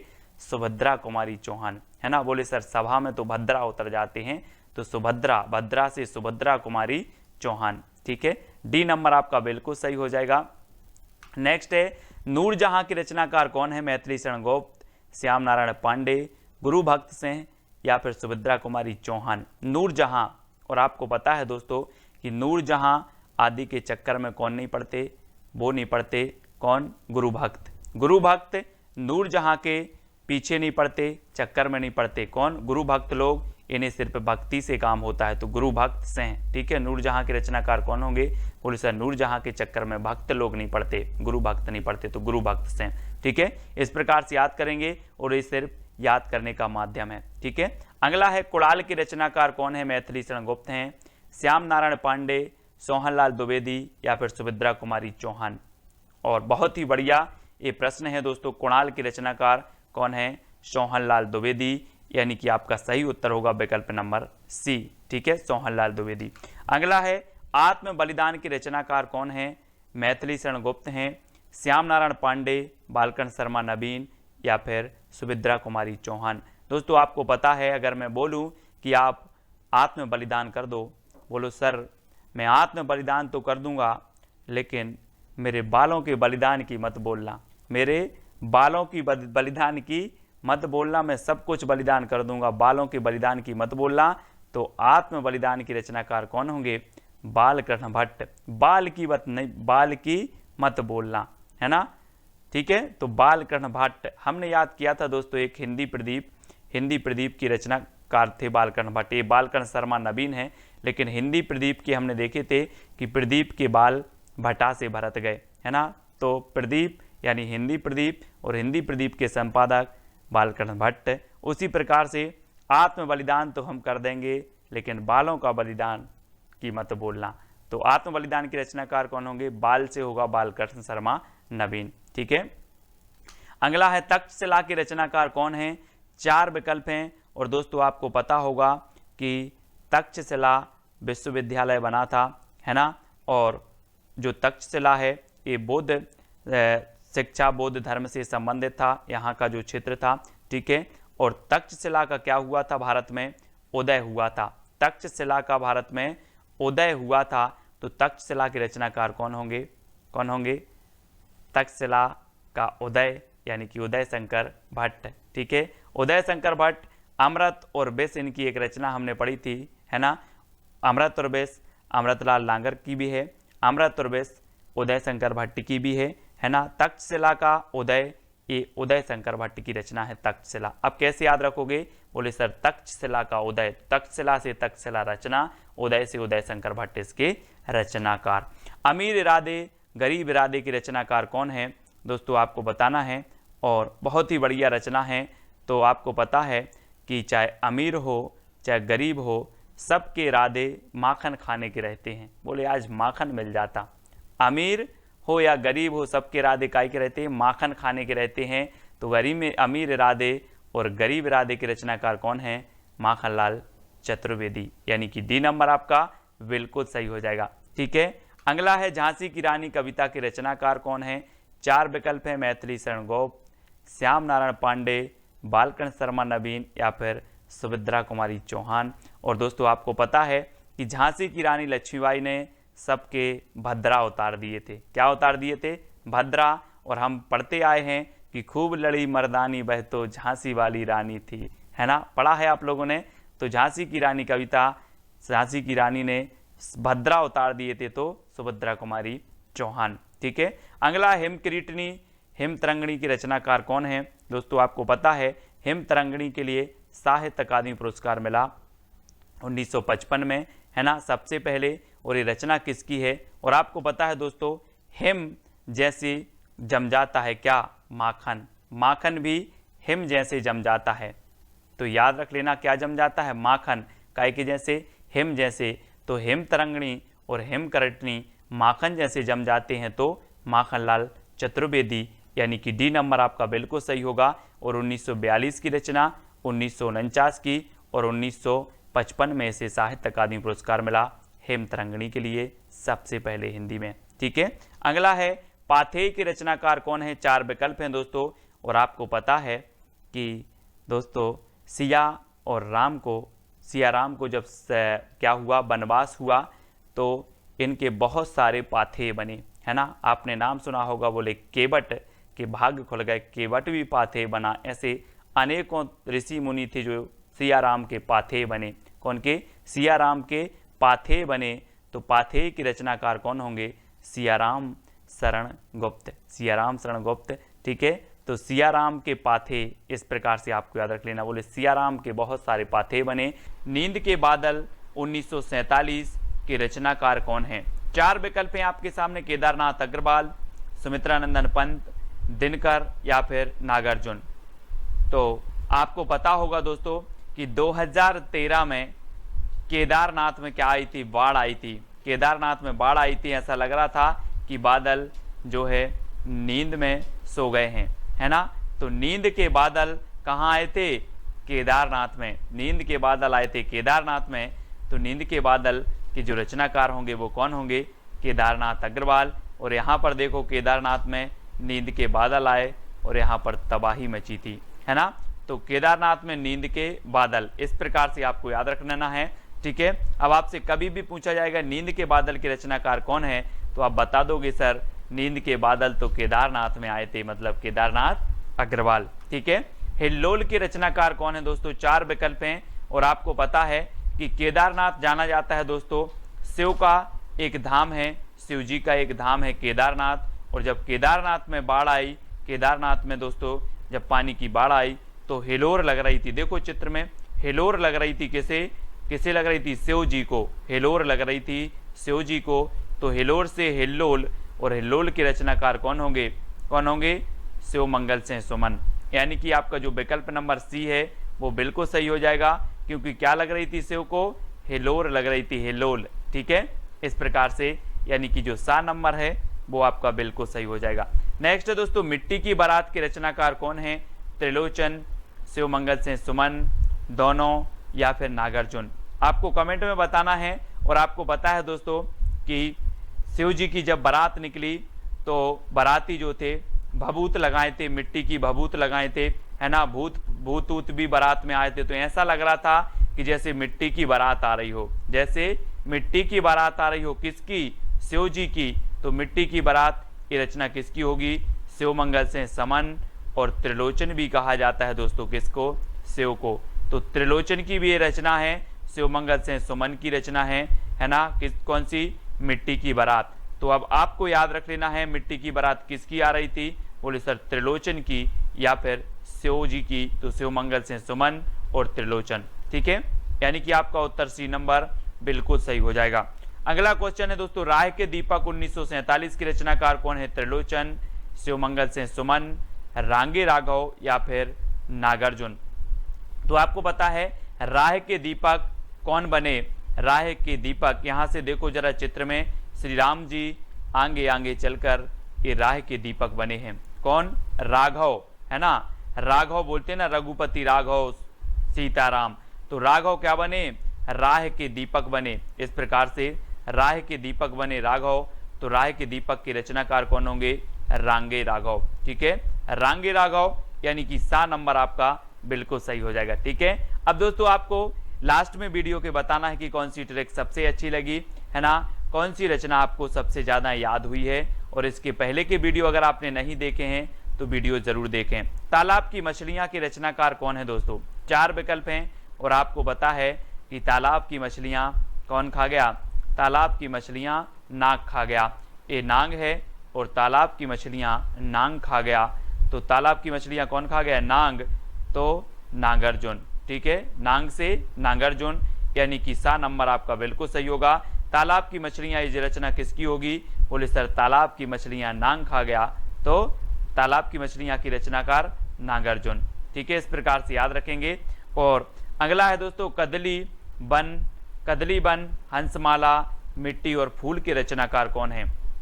ये प्रगतिवादी रचनाएं हैं। त्रिलोचन है, शिवमंगल से सुमन, नागार्जुन या फिर नरेंद्र शर्मा है। तो आपको बताना है और आपकी सुंदर सी ट्रिक है कि नरेंद्र ने कदली वन में मिट्टी और फूलों की माला बनाई। कहां पर? किसने बनाई? नरेंद्र ने। तो नरेंद्र शर्मा कदली वन में, तो कदली वन मिट्टी और फूलों की, तो मिट्टी और फूल और माला से हंसमाला, ठीक है। तो हंसमाला ये रचना हो जाएंगी किसकी? नरेंद्र शर्मा की। अब याद रख लेना है कि नरेंद्र ने कदली वन में मिट्टी और फूलों की माला बनाई, ये आप याद रखेंगे। तो नरेंद्र शर्मा की जितनी भी रचनाएं हैं वो आपको याद हो जाएंगी, ठीक है। अगला है दोस्तों युगवाणी ग्राम्या के रचनाकार कौन है? 4 विकल्प हैं। सुमित्रानंदन पंत जी हैं, शिवमंगल से सुमन हैं, नागार्जुन या फिर नरेंद्र शर्मा है। तो युग की वाणी और ग्राम्या इसके रचनाकार कौन माने जाते हैं? आपको पता है दोस्तों सुमित्रानंदन पंत ये प्रगतिवाद के प्रवर्तक माने जाते हैं। और युगांत, युगवाणी ये जो रचनाएं हैं ग्राम्या, ये किसकी हो जाएंगी? ये हो जाएंगी आपकी दोस्तों आपके सुमित्रानंदन पंत जी की। पंत जी यानी कि जो आ नंबर है वो आपका बिल्कुल सही हो जाएगा, ग्राम्या और युगवाणी, ठीक है। तो ये चीज आपको याद रखनी है, ये नंबर आपका बिल्कुल सही हो जाएगा। अगला है दोस्तों पिघलते पत्थर 1946 के रचनाकार कौन है? आपको पता है दोस्तों कि पत्थर कैसा भी हो या पत्थर दिल बोलते ना अपन कि वो तो पत्थर दिल है, कोई भी पत्थर दिल हो रघुवीर के पास आ जाए तो पिघलते पत्थर भी पिघल जाते हैं, पत्थर दिल भी पिघल जाते हैं। तो पिघलते पत्थर कहाँ पर? पिघलते पत्थर कहाँ पर? रांगे राघव के पास, राघव के दरबार में पिघलते पत्थर। तो रांगे राघव की रचना है, 1946 की रचना है। और पिघलते पत्थर कहाँ पर? राघव के दरबार में, है ना। तो रांगे राघव यानी सा नंबर आपका बिल्कुल सही हो जाएगा। कभी भी आपसे रचना पूछी जाएगी, बोले सर पिघलते पत्थर, तो पिघलते पत्थर भी पिघल जाते हैं कहाँ पर? रांगे या फिर राघव के दरबार में, ठीक है।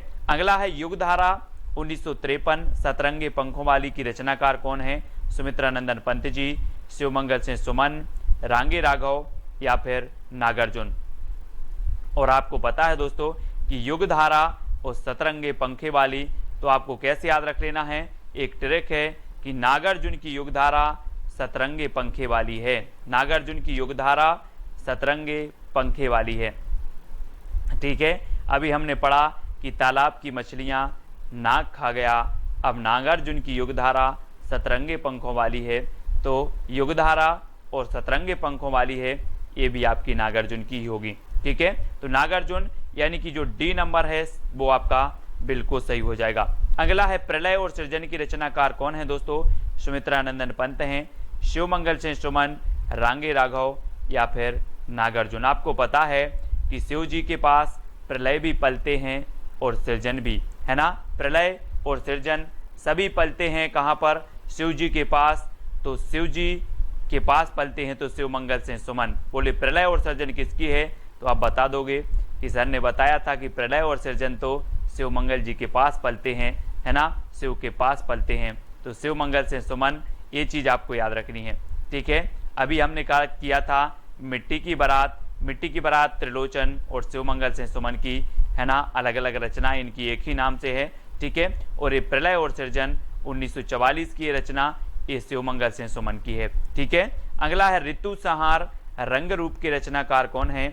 सुमित्रानंदन पंत जी हैं, शिवमंगल सिंह सुमन, रामविलास शर्मा या फिर नागार्जुन। ऋतु संहार और रंग रूप के रचनाकार कौन हैं? आपको याद रख लेना है, एक छोटा सा कोड है दोस्तों कि ऋतु का रंग रूप रामविलास जैसा है। ऋतु का रंग रूप कैसा है? रामविलास जैसा है। तो ऋतु से आपका बनेगा दोस्तों ऋतु संहार और रंग रूप से रंग रूप और किसके जैसा है? रामविलास। तो रचनाकार कौन होंगे? रामविलास शर्मा, यानी कि जो सी नंबर है वो आपका बिल्कुल सही हो जाएगा। अब आपसे कभी भी पूछा जाएगा ऋतु संहार किसकी रचना है, तो आप बोलोगे कि ऋतु का रंग रूप रामविलास शर्मा जैसा है ना, या रामविलास जैसा है। तो ऋतु का रंग रूप तो ऋतु संहार, रंग रूप से रंग रूप, रामविलास से रामविलास शर्मा। ठीक है, अगला है जिजीविषा संतरण और संकल्प के रचनाकार कौन है दोस्तों? ये प्रगतिवादी रचना है। जिजीविषा यानी कि जीने की इच्छा, संतरण संकल्प, इनकी रचनाकार कौन है? पंत जी, शिवमंगल सिंह सुमन, महेंद्र भटनागर या फिर नागार्जुन। और आपका बिल्कुल सही आंसर है दोस्तों। यहाँ पर ट्रिक याद रखना है कि महेंद्र ने संत बनकर जिजीविषा का संकल्प लिया। संत बनकर जिजीविषा यानी कि जीने का संकल्प लिया। तो किसने लिया? महेंद्र भटनागर ने। इसलिए जिजीविषा, संतरण और संकल्प ये तीनों ही रचनाएं किसकी हैं? महेंद्र भटनागर की हैं। और महेंद्र ने संत बनकर जिजीविषा का संकल्प लिया, ये आपकी ट्रिक हो जाएगी। ठीक है, और दोस्तों ये सारे नोट्स आपको ज्वाइन मेंबर यानी कि ज्वाइन ग्रुप में मिलेंगे। ठीक है, तो आप ज्वाइन मेंबर अवश्य बने चैनल के। ठीक है, अगला है गुलाब और बुलबुल के रचनाकार कौन है? सुमित्रानंदन पंत हैं, शिवमंगल सिंह सुमन हैं, महेंद्र भटनागर या फिर त्रिलोचन। तो गुलाब और बुलबुल के रचनाकार बताना है। गुलाब और बुलबुल ने त्रिलोचन की पूजा की। किसकी पूजा की? गुलाब और बुलबुल ने त्रिलोचन की पूजा की, यानी कि त्रिलोचन की रचना हो जाएंगी गुलाब और बुलबुल। ठीक है, ये एक ही रचना है गुलाब और बुलबुल, और दोस्तों ये त्रिलोचन की रचना है। ठीक है, त्रिलोचन, गुलाब और बुलबुल ने किसकी पूजा की? त्रिलोचन की। ठीक है, अगला है विश्वास बढ़ता गया पर आंखें नहीं भरी। विश्वास बढ़ता गया ये अलग रचना है, पर आंखें नहीं भरी ये अलग है। लेकिन आप पढ़ते हो कि विश्वास बढ़ता गया पर आंखें नहीं भरी, है ना। शिव को देखते देखते दर्शन करते करते विश्वास बढ़ता गया, पर दर्शन से दोस्तों आंखें नहीं भरी। आंखें नहीं भरी, ऐसा लगता कि शिव के दर्शन करते ही रहें। तो शिव को देखते देखते विश्वास बढ़ता गया पर आंखें नहीं भरी, ये आपकी ट्रिक है। शिव पर विश्वास बढ़ता गया पर आंखें नहीं भरी, ये दोनों ही रचना शिवमंगल सिंह सुमन की हैं। शिवमंगल सिंह सुमन की, है ना, विश्वास बढ़ता गया पर आंखें नहीं भरी। ठीक है, तो ये चीज़ आपका बी नंबर आपका बिल्कुल सही हो जाएगा, शिवमंगल सिंह सुमन। अगला है दोस्तों तुमने कहा था खून और शोले, ये किसकी रचनाएं हैं? अभी तक आपने फ्लैशबैक शैली में कौन सी रचना पढ़ी होगी दोस्तों? फ्लैशबैक शैली में पढ़ी होगी उसने कहा था, है ना। उसने कहा था पढ़ी थी, किसकी है उसने कहा था? चंद्रधर शर्मा गुलेरी की। लेकिन आज आपको तुमने कहा था भी पढ़ना है। तुमने कहा था खून और शोले की रचनाकार कौन है? सुमित्रानंदन पंत जी हैं, शिवमंगल सिंह सुमन, महेंद्र भटनागर या फिर नागार्जुन हैं। तब आपका बिल्कुल सही यहाँ पर आंसर हो जाएगा, तुमने कहा था कि खून और शोले। खून और शोले ये नागार्जुन की रचना है दोस्तों। खून और शोले, है ना। किसने कहा था? नांग ने कहा था, नागार्जुन ने कहा था कि खून और शोले, अभी कम सोया है और शोले, तो तुमने कहा था खून और शोले ये रचनाएं हैं किसकी, नागार्जुन साहब की हैं। ठीक है, प्यासी पथराई आंखें नागार्जुन की है ना। इन सभी रचनाओं को याद रख लेना है। तुमने कहा था खून और शोले नागार्जुन जी की। ठीक है, बेला और नए पत्ते के रचनाकार कौन हैं, सुमित्रा नंदन पंत जी हैं, निराला, महेंद्र भटनागर या फिर नागार्जुन। तो आपको पता है दोस्तों कि बेला हो या नए पत्ते हो या कुकुरमुत्ता हो, ये निराला जी की प्रगतिवादी रचनाएं मानी जाती हैं।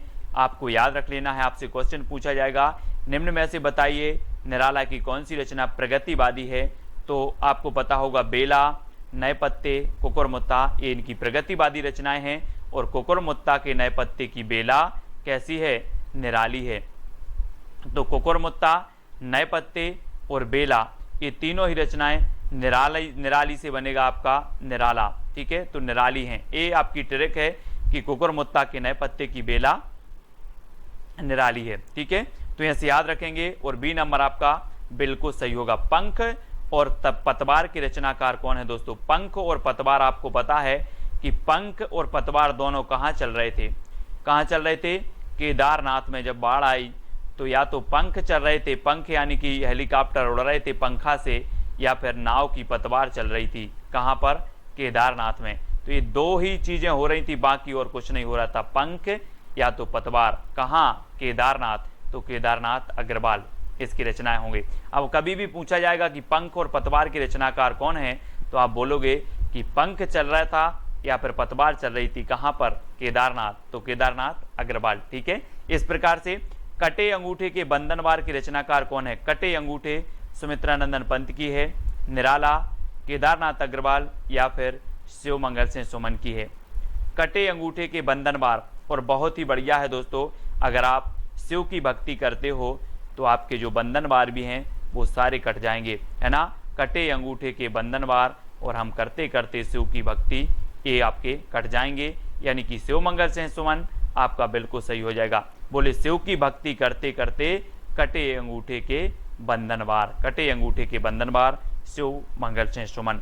हजार हजार बाहों वाली के रचनाकार कौन है दोस्तों, सुमित्रा नंदन पंत, नागार्जुन, केदारनाथ अग्रवाल, शिव मंगल सिंह सुमन। और आपको पता होगा कि हजार हजार बाहों वाला व्यक्ति भी आ जाए लेकिन नांग को नहीं पकड़ पाएगा। किसको नहीं पकड़ पाएगा, नांग को। तो ये रचना किसकी होगी, किसकी होगी, बोले सर हजार बाहों वाली भी आ जाएं तब भी नांग को नहीं पकड़ पाएंगे, तो नागार्जुन की रचना हो जाएगी हजार हजार बाहों वाली, यानी कि आपका जो बी नंबर है वो आपका बिल्कुल सही हो जाएगा। ठीक है, बी नंबर। अजय खंडहर के रचनाकार कौन है, अजय खंडहर बताना है दोस्तों, और 4 विकल्प हैं और आपको बताना है कि अजय कौन था। अजय कौन था, सुमित्रा नंदन पंत, राघव थे, केदारनाथ थे या फिर शिव मंगल सिंह सुमन। आपको पता होगा कि जो राघव थे, राघव ये अजय थे, इन्हें जीता नहीं जा सकता था, है ना। राघव से आपका बनेगा रांगे राघव और अजय से अजय खंडहर। अजय खंडहर के रचनाकार कौन होंगे, रांगे राघव, है ना। अब आपसे कभी पूछा जाएगा अजय खंडहर किसकी है, तो बोले सर अजय तो राघव थे, तो राघव को जीता नहीं जा सकता, तो रांगे राघव की रचना है अजय खंडहर। मैं वक्त के हूँ सामने की रचनाकार कौन है, 2 सेकंड आपको दिए जाएंगे, आपको उत्तर बताना है। मैं वक्त के हूँ सामने की रचनाकार कौन है, गिरजा कुमार माथुर, भवानी प्रसाद मिश्र, शमशेर बहादुर या फिर अज्ञे। तो मैंने आपको कई बार याद करवाया हूं दोस्तों कि वक्त के सामने क्यों खड़े हो, गिरजा, वक्त के सामने क्यों खड़े हो, गिर जाओ भाई। तो किसकी हो जी, गिरजा, तो गिरजा कुमार माथुर की, यानी कि ये नंबर आपका बिल्कुल सही हो जाएगा। और दोस्तों आपको पता है कि इसे 1991 में साहित्य अकादमी पुरस्कार भी मिला है। मैं वक्त के हूँ सामने के लिए गिरजा कुमार माथुर की रचना है और इसे 1991 में साहित्य अकादमी पुरस्कार मिल जाता है। ठीक है, अगला क्वेश्चन है प्लाट का मोर्चा के रचनाकार कौन है। अब 2 सेकंड आपको दिए जाते हैं और दोस्तों प्लाट के मोर्चे में कोई सियार को उतारोगे कि शेर को उतारोगे, जल्दी से बताना है। प्लाट के, बोले सर बेटा प्लाट के मोर्चे में मैं सियार को नहीं शेर को उतारूंगा, यानी कि प्लाट का मोर्चा शमशेर बहादुर, किसकी होगी रचना, शमशेर बहादुर का। अब याद रखना है आपको प्लाट के मोर्चे में सियार को नहीं शेर को उतारना है। तो शमशेर बहादुर यानी सा नंबर आपका बिल्कुल सही हो जाएगा। ठीक है, अगला है दोस्तों गीत फरोश के रचनाकार कौन है। गीत फरोश 4 विकल्प है, 2 सेकंड आपको दिए जाते हैं। दोस्तों हमें किसके गीत गाना है, हमें गीत गाना है भवानी के।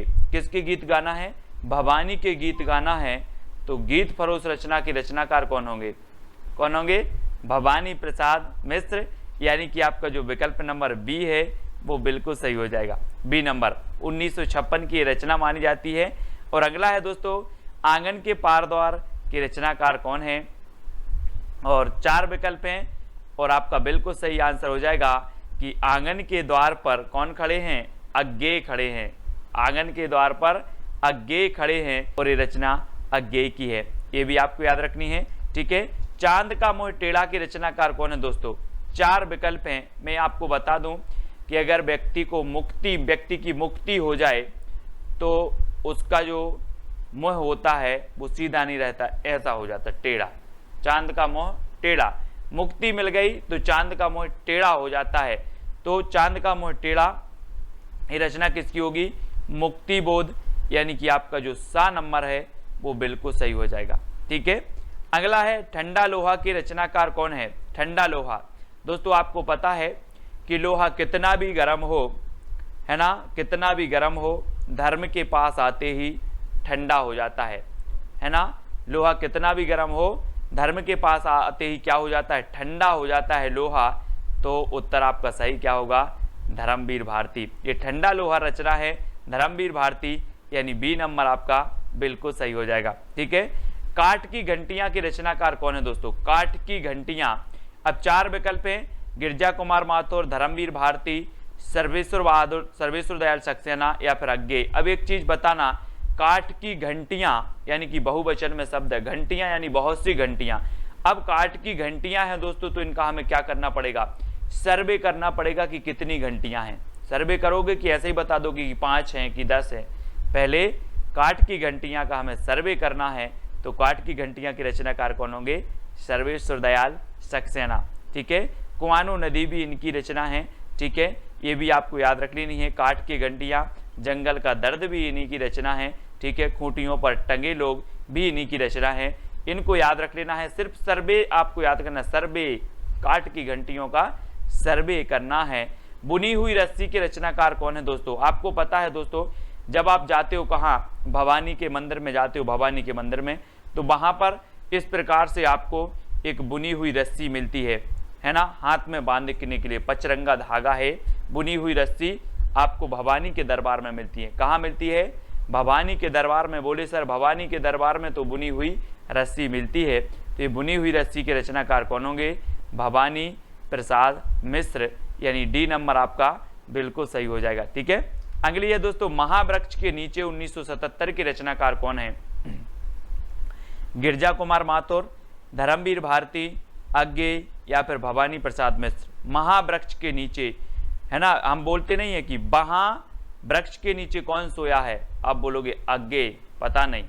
वहाँ वृक्ष के नीचे, महावृक्ष के नीचे या फिर वहाँ वृक्ष के नीचे कौन सोया है, अज्ञेय, पता नहीं। अज्ञेय, तो ये अज्ञेय की रचना है, महावृक्ष के नीचे अज्ञेय।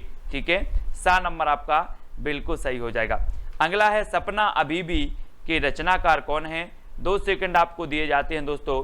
सपना अभी भी है काय का, धर्म करने का। सपना अभी भी है धर्म करने का, तो धर्मवीर भारती, यानी उत्तर आपका सही क्या हो जाएगा, विकल्प नंबर बी। ठीक है, आपने पढ़ा होगा दोस्तों, गुनाहों का देवता, सपना अभी भी है, ठंडा लोहा, ये सारी रचनाएं धर्मवीर भारती की हैं, जिनको हमने ट्रिक से कई बार याद करवाया है। खूंटियों पर टंगे लोग, अब दोस्तों एक चीज बताना कि खूंटियों पर टंगे लोगों का हमें क्या करना पड़ेगा, सर्वे करना पड़ेगा, तब हमें पता चलेगा कि खूंटियों पर कितने लोग टंगे हैं। तो खूंटियों पर टंगे लोग का क्या करना है, सर्वे। तो सर्वेश्वर दयाल सक्सेना की ये क्या हो जाएगी, रचना हो जाएगी। ठीक है, अगला है शिलापंख चमकीली के रचनाकार कौन है। दोस्तों एक पक्षी था, उसने बोला कि मेरे जो शिलापंख थे वो बहुत चमकीले थे, अब क्या हो गए हैं, गिर गए हैं, है ना। आपने जटायु का नाम सुना होगा, बोले मेरे पंख शिला चमकीले थे, अब गिर गए हैं, गिर गए, है ना। तो शिला पंख चमकीले, ये किसकी रचना होगी? गिरजा कुमार माथुर। गिरजा कुमार माथुर यानी कि ए नंबर आपका बिल्कुल सही हो जाएगा। ठीक है, अगला है कामायनी एक पुनर्विचार की रचनाकार कौन है? दोस्तों आपको पता है कि कामायनी एक पुनर्विचार, और बहुत सारे लोग मुक्ति के लिए कहते हैं, मुक्ति मिल जाए भगवान एक बार पुनर्विचार कर लो, है ना। कामायनी पुनर्विचार, कामायनी एक पुनर्विचार, काय के लिए? मुक्ति के लिए एक पुनर्विचार, तो मुक्ति बोध की रचना हो जाएगी कामायनी एक पुनर्विचार। चांद का मुंह टेढ़ा भी इन्हीं की रचना है, ये आपको याद रखनी है। अगला है दोस्तों दोआब की रचनाकार कौन है? दोआब, 4 विकल्प हैं, और दोआब के जो रचनाकार होंगे वो कौन हो जाएंगे? वो हो जाएंगे शमशेर बहादुर। शमशेर बहादुर यानी सा नंबर, है ना। दोआब भी इन्हीं की रचना है, प्लाट का मोर्चा भी इन्हीं की रचना है, और शमशेर बहादुर को दोस्तों कवियों का कवि कहा जाता था। आपसे क्वेश्चन बनता है कवियों का कवि किसे कहा जाता था, तो आप बता देना शमशेर बहादुर को। ठीक है, खुशबू के शिलालेख के रचनाकार कौन है? दोस्तों खुशबू के शिलालेख, है ना, किसने देखे? भवानी ने देखे। खुशबू के शिलालेख भवानी ने देखे, तो खुशबू के शिलालेख के रचनाकार कौन होंगे? कौन हो जाएंगे? भवानी प्रसाद मिश्र। ठीक है, खुशबू के शिलालेख किसने देखे? भवानी ने, तो भवानी प्रसाद मिश्र खुशबू के शिलालेख। ठीक है, अगली रचना है दोस्तों भग्नदूत के रचनाकार कौन है? भग्नदूत। अगर मैं आपसे पूछूं कि कितने दूत भग गए? भग्नदूत, भग्नदूत यानी कि भगन तो भग गए, दूत भग गए, है ना। तो कितने दूत भग गए? तो आप बोलोगे सर अग्गे पता नहीं कितने दूत भग गए, है ना। तो ए, है ना, ये हो जाएगी अग्गे की रचना भग्नदूत। ठीक है, अगला है भूरी भूरी खाक धूल की रचनाकार कौन है? दोस्तों आपको पता है कि जब व्यक्ति को मुक्ति मिल जाए तो उसकी ये जो भूरी भूरी भूरा भूरा शरीर है ये सब खाक धूल में मिल जाता है। भूरा भूरा शरीर खाक धूल में मिल जाता है, जब मुक्ति मिल जाए तो ये भूरी भूरी खाक धूल रचना के रचनाकार कौन होंगे? कौन हो जाएंगे? मुक्ति, क्योंकि मुक्ति मिल जाए तो भूरी भूरी खाक धूल, है ना। अगला है दोस्तों धूप के धान की रचनाकार कौन है? और धूप के धान आपको पता है दोस्तों, आप अगर गांव में रहते हैं तो धान अगर अच्छी बारिश हो जाए और मिट्टी बहुत ऐसी हो जाती, बहुत पानी हो जाता है मिट्टी में, तो धान गिर जाती है। धान क्या हो जाती है? गिर जाती है। तो धूप के धान, धान बोले सर गिर जाती है, तो गिरजा कुमार माथुर। गिरजा कुमार माथुर यानी कि ए नंबर आपका बिल्कुल सही होगा। ठीक है, अगला है जंगल का दर्द की रचनाकार कौन है? अब दोस्तों एक बात बताना, जंगल में बहुत सारे पौधे हैं और जंगल का दर्द आपको कैसे पता चलेगा? कैसे चलेगा? जब आप क्या करोगे? सर्वे करोगे। बोले सर जब हम सर्वे करने जाएंगे जंगल का दर्द क्या क्या है ना, तभी हमें जंगल का दर्द पता चलेगा। तो जंगल का दर्द की रचनाकार कौन है?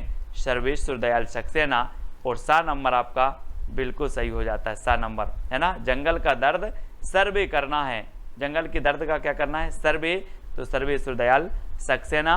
कितनी नाव में कितनी बार की रचनाकार कौन है दोस्तों? अब आप बोलोगे सर मैं कितनी नाव में कितनी बार बैठा, सब अज्ञे है। क्या है? अज्ञे। कितनी नाव में कितनी बार? अज्ञे। तो अज्ञे यानी कि दा नंबर आपका बिल्कुल सही होगा। इसका दोस्तों आपका पहला प्रश्न है कि सीढ़ियों पर धूप में की रचनाकार कौन है? 4 विकल्प हैं आपके पास, 2 सेकंड में उत्तर आपको बताना होता है। और मैंने आपको कई बार याद करवाया है दोस्तों कि बोले सर सीढ़ियों पर धूप में क्यों खड़े हो? तो कहा कि मैं खड़ा हूं, मेरी तो रघुवीर सहाय करते हैं। क्या करते हैं? रघुवीर सहाय करते। मैं सीढ़ियों पर धूप में खड़ा हूं, मुझे कोई दिक्कत नहीं, मेरी तो रघुवीर सहाय करते हैं। तो इसके रचनाकार कौन होंगे? रघुवीर सहाय करते हैं। बोले सीढ़ियों पर धूप में खड़े हैं तो रघुवीर सहाय करते हैं, तो रघुवीर सहाय की रचना हो जाएगी, यानी आ नंबर आपका बिल्कुल सही हो जाएगा। ठीक है, नेक्स्ट है आपका संशय की एक रात की रचनाकार कौन है? कई बार एग्जाम में पूछी गई दोस्तों।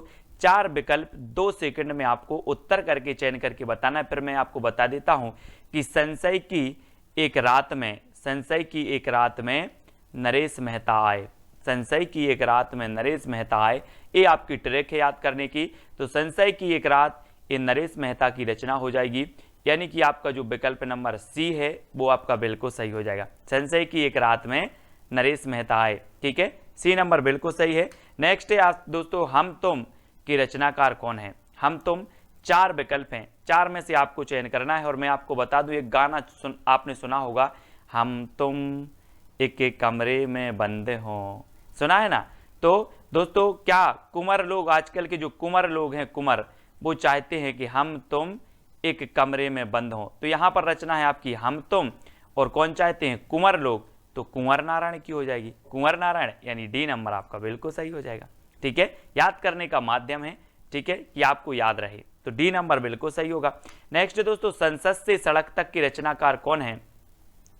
बोले सर, संसद से सड़क तक धूल ही धूल मिलेगी, धूल मिलेगी, क्या मिलेगी? धूल मिलेगी। तो धूमिल, धूल मिल, इस प्रकार से धूल मिल, संसद से सड़क तक धूल मिल, तो धूमिल की रचना है, सुदामा पांडे धूमिल की, है ना।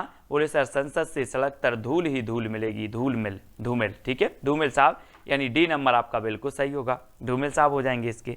अगला है मृग और तृष्णा की रचनाकार कौन है? 4 विकल्प हैं दोस्तों। मृग की तृष्णा किसे हो गई थी?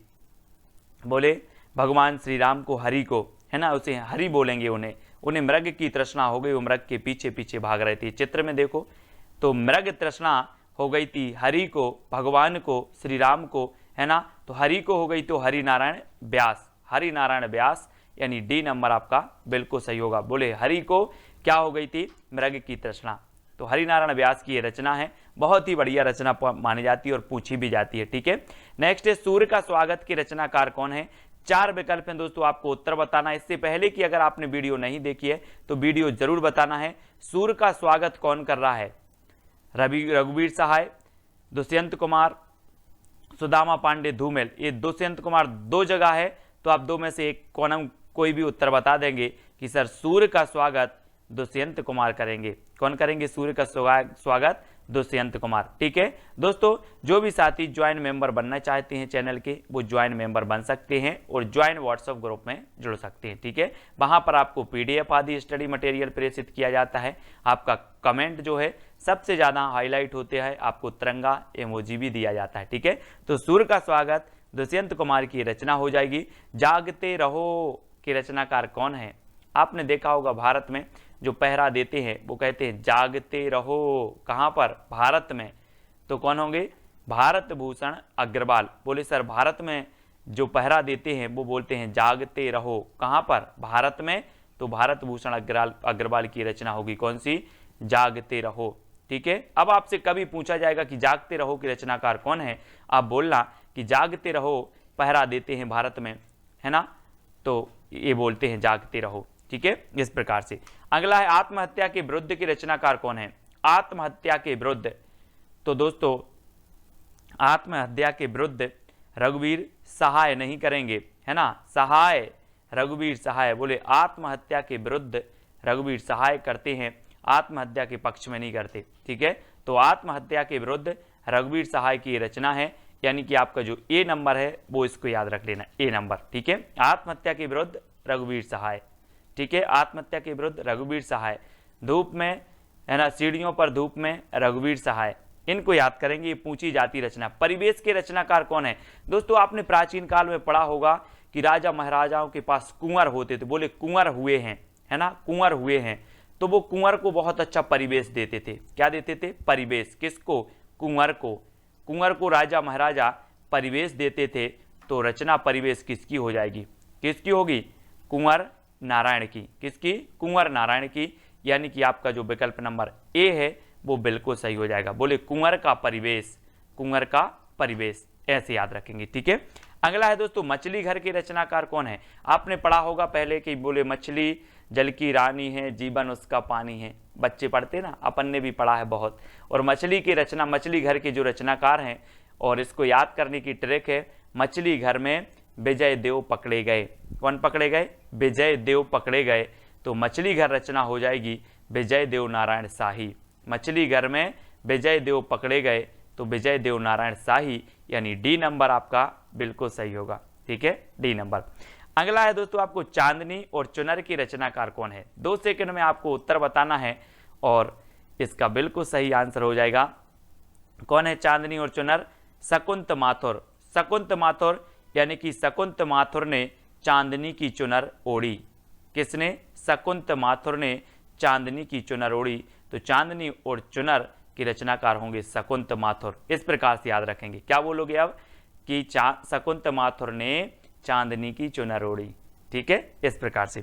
नेक्स्ट है नाव के पांव के रचनाकार कौन है। दोस्तों आपने देखे नाव के पांव, बोले सर नहीं देखे, तो ये किसने काट दिए, जगदीश ने। कोई जगदीश नाम का लड़का है, उसने नाव के पांव काट दिए। बोले सर जगदीश ने नाव के पांव काट दिए, तो क्या हो जाएंगे, नाव के पांव के रचनाकार होंगे जगदीश गुप्त। कौन होंगे, जगदीश गुप्त। किसने काट दिए नाव के पांव, जगदीश ने।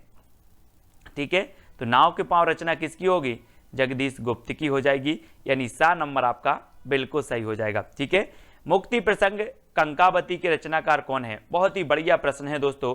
और मुक्ति प्रसन्न और कंकावती ये दो रचनाएं हैं, और ये दो रचनाएं किसकी हैं, तो वो हैं राजकमल चौधरी। राजकमल चौधरी की मुक्ति का प्रसंग कंकावती से पूछो, है ना। राजकमल की मुक्ति का प्रसंग किससे पूछो, कंकावती से। तो राजकमल से हो जाएगा आपका राजकमल चौधरी, मुक्ति से हो जाएगा मुक्ति प्रसंग, कंकावती से कंकावती। तो राजकमल की मुक्ति का जो प्रसंग है वो किससे पूछो, कंकावती से पूछो। मुक्ति का प्रसंग कंकावती से पूछो, किसकी, राजकमल की। ठीक है, तो राजकमल चौधरी। अगला है दोस्तों बांसुरी जल गई की रचनाकार कौन है। बांसुरी जल गई और जलकर क्या हो जाएगी, धूल में मिल गई। बांसुरी जल गई और धूल में मिल गई, तो कौन होंगे रचनाकार, धूल में मिल गई तो धूमिल, है ना। धूमें मिल, बांसुरी जल गई धूल में मिल गई, तो धूमिल। याद रख लेना इस प्रकार से। बोले सर बांसुरी जल गई धूल में मिल गई, यानी कि धूमिल, पांडे धूमिल। ठीक है, संसद से सड़क तक धूमिल ही धू ही मिलेगी, धूमिल। संसद से सड़क तक धूमिल, बांसुरी जल गई धू में मिल गई, है ना, तो धूमिल। इस प्रकार से। अगला देखो अनुपस्थित लोग के रचनाकार कौन है। अनुपस्थित लोग, आपको पता है दोस्तों भारत के लोग बहुत अनुपस्थित होते हैं। आज के वीडियो में भी बहुत सारे लोग भारत के जो है अपने वो सब अनुपस्थित हैं, है ना। तो अनुपस्थित लोग कहाँ के होते हैं, भारत के वो होते हैं सर, तो भारत भूषण अग्रवाल, भारत भूषण अग्रवाल, है ना। क्योंकि भारत के लोग क्या होते हैं, अनुपस्थित होते हैं, तो भारत से भारत भूषण अग्रवाल की रचना हो जाएगी अनुपस्थित लोग। ठीक है, अगला है दोस्तों उठे बादल झुके बादल। उठे बादल और झुके बादल का हमें क्या नापना है, व्यास। उठे बादल और झुके बादल का व्यास नापना है, तो इसके रचनाकार कौन होंगे, हरि नारायण व्यास। अब मैं आपसे कहूंगा कि उठे बादल और झुके बादल का व्यास नाप कराओ, तो आप व्यास नाप कराओगे, बोले सर हरि नारायण व्यास, उठे बादल झुके बादल। ठीक है, इस प्रकार से। और उत्तर आपका हो जाएगा विकल्प नंबर सी, और सा नंबर आपका बिल्कुल सही होगा। ठीक है, अगला है कुआनो नदी की रचनाकार कौन है। कुंवर नारायण, दुष्यंत कुमार, सर्वेश्वर दयाल सक्सेना या फिर भारत भूषण अग्रवाल। कुआनो नदी, कुआं और नदी का क्या करके आओ, सर्वे करके आओ। मैंने कहा कि अपने क्षेत्र में, अपने राज्य में कितने कुआं हैं, कितनी नदी हैं, सर्वे करके आओ। तो कुआनो नदी किसकी हो जाएगी, सर्वे करके आओ, तो सर्वेश्वर दयाल सक्सेना। काठ की घंटियां, है ना, कूठियों पर टंगे लोग, जंगल का दर्द और कुआनो नदी, ये पूछी जाती हमेशा, इनको याद रख लेना है। तो है ना, कौन कौन सा, जंगल का दर्द, काठ की घंटियां, ठीक है, और एक और है दोस्तों खूंटियों पर टंगे लोग। ये रचनाएं हमेशा आती हैं सर्वेश्वर दयाल सक्सेना की। बकरी भी इन्हीं की है दोस्तों, एक बकरी रचना है, बकरी। ठीक है, माया दर्पण के रचनाकार कौन है, कुंवर नारायण, दुष्यंत कुमार, श्रीकांत वर्मा या फिर भारत भूषण अग्रवाल। माया दर्पण, है ना, बोले सर माया के दर्पण में श्रीकांत वर्मा बन गए, है ना, माया के दर्पण में श्रीकांत वर्मा बन गए, याद रख लेना है आप। माया के दर्पण में श्रीकांत वर्मा बन गए, वर्मा बन गए, तो श्रीकांत वर्मा की रचना हो जाएगी कौन सी, माया दर्पण। माया के दर्पण में श्रीकांत वर्मा बन गए। ठीक है, इस प्रकार से। अगला है मिट्टी की बारात के रचनाकार कौन है। दोस्तों यहां पर जो विकल्प दिए हैं इन विकल्प के अनुसार बताना है, नहीं तो अमृतलाल लांगर की भी रचना मिट्टी की बारात, शिवमंगल से सुमन की रचना भी मिट्टी की बारात है। और मिट्टी की बारात किसकी है, त्रिलोचन, त्रिलोचन की है। और त्रिलोचन आपको पता है शंकर जी को त्रिनेत्र कहा जाता है, त्रिनेत्र, जिनके 3 लोचन हैं उन्हें त्रिनेत्र भी कहा जाता है। और शिव भी आता है, शिव, तो शिव से शिवमंगल से सुमन की है मिट्टी की बारात। और यहाँ पर त्रिलोचन आ रहा है, तो त्रिलोचन की भी मिट्टी की बारात है। इसको याद रख लेंगे, यानी कि आपका सा नंबर बिल्कुल सही हो जाएगा। ठीक है, अब अगला दोस्तों, बोलने दो चीड़ को, बोलने दो चीड़ को, ये कौन बोलेगा, कौन बोलेगा, कोई भिखारी बोलेगा कि राजा बोलेगा, है ना। राजा कुर्सी पर बैठता है ऊंचे और बोलता है कि बोलने दो चीड़ को, बोलने दो चीड़ को। तो बोलने दो चीड़ को बोला है नरेश, कौन बोला है, नरेश बोल रहा है, तो नरेश मेहता, है ना। कोई नरेश है और वो बोल रहा है कुर्सी पर, ऊंची कुर्सी पर बैठा है, बोल रहा है बोलने दो चीड़ को, नरेश मेहता, बोलने दो चीड़ को, नरेश मेहता, और सा नंबर आपका बिल्कुल सही हो जाएगा। नेक्स्ट है एक पतंग अनंत में की रचनाकार कौन है, एक पतंग अनंत में। और दोस्तों आपको पता है कि जो वाजपेयी जी, अटल बिहारी वाजपेयी जी थे, वो भी एक कैसे थे, एक पतंग थे, है ना। पूरे भारत में उनका क्या था, वर्चस्व था, पूरे विश्व में था। ठीक है, और इन्होंने संयुक्त राष्ट्र में सबसे पहले क्या, हिंदी में भाषण भी दिया था। तो एक पतंग थे वाजपेयी जी, जो कहाँ चले गए, अनंत में चले गए, अनंत में। ठीक है, तो एक पतंग अनंत में, कौन, वाजपेयी, यानी कि अशोक वाजपेयी, और सा नंबर आपका बिल्कुल सही होगा, अशोक वाजपेयी। ज्ञात से अज्ञात की ओर हम याद करते हैं, पढ़ते हैं। ठीक है, अब दोस्तों अगला जो आपको प्रश्न है, जिसका उत्तर आपको बताना है, कागज के फूल किसकी रचना है, कुंवर नारायण की, दुष्यंत कुमार की, अशोक वाजपेयी, या फिर भारत भूषण अग्रवाल की। ये 4 रचनाएं हैं, 4 विकल्प हैं, इनमें से आपको चयन करके बताना है कि ये रचना किसकी है। ये विकल्प दोस्तों आपको कमेंट में करना है। जितने भी साथी देख रहे हैं सभी को ये चैलेंज प्रश्न का उत्तर बताना बहुत अनिवार्य है। ठीक है, और दोस्तों आपको वीडियो को लाइक करना है और ज्वाइन मेंबर अवश्य बनना है। जो बन सकते हैं वो ज्वाइन मेंबर जरूर बने, वीडियो को लाइक करें और शेयर करें। और जो भी साथी अभी तक व्हाट्सएप ग्रुप से नहीं जुड़ पाए हैं वो 9098609291 इससे आपको जरूर जुड़ना है। ठीक है, और वीडियो को लाइक और शेयर अवश्य करना है। आज की वीडियो के लिए बस इतना ही। जय हिंद।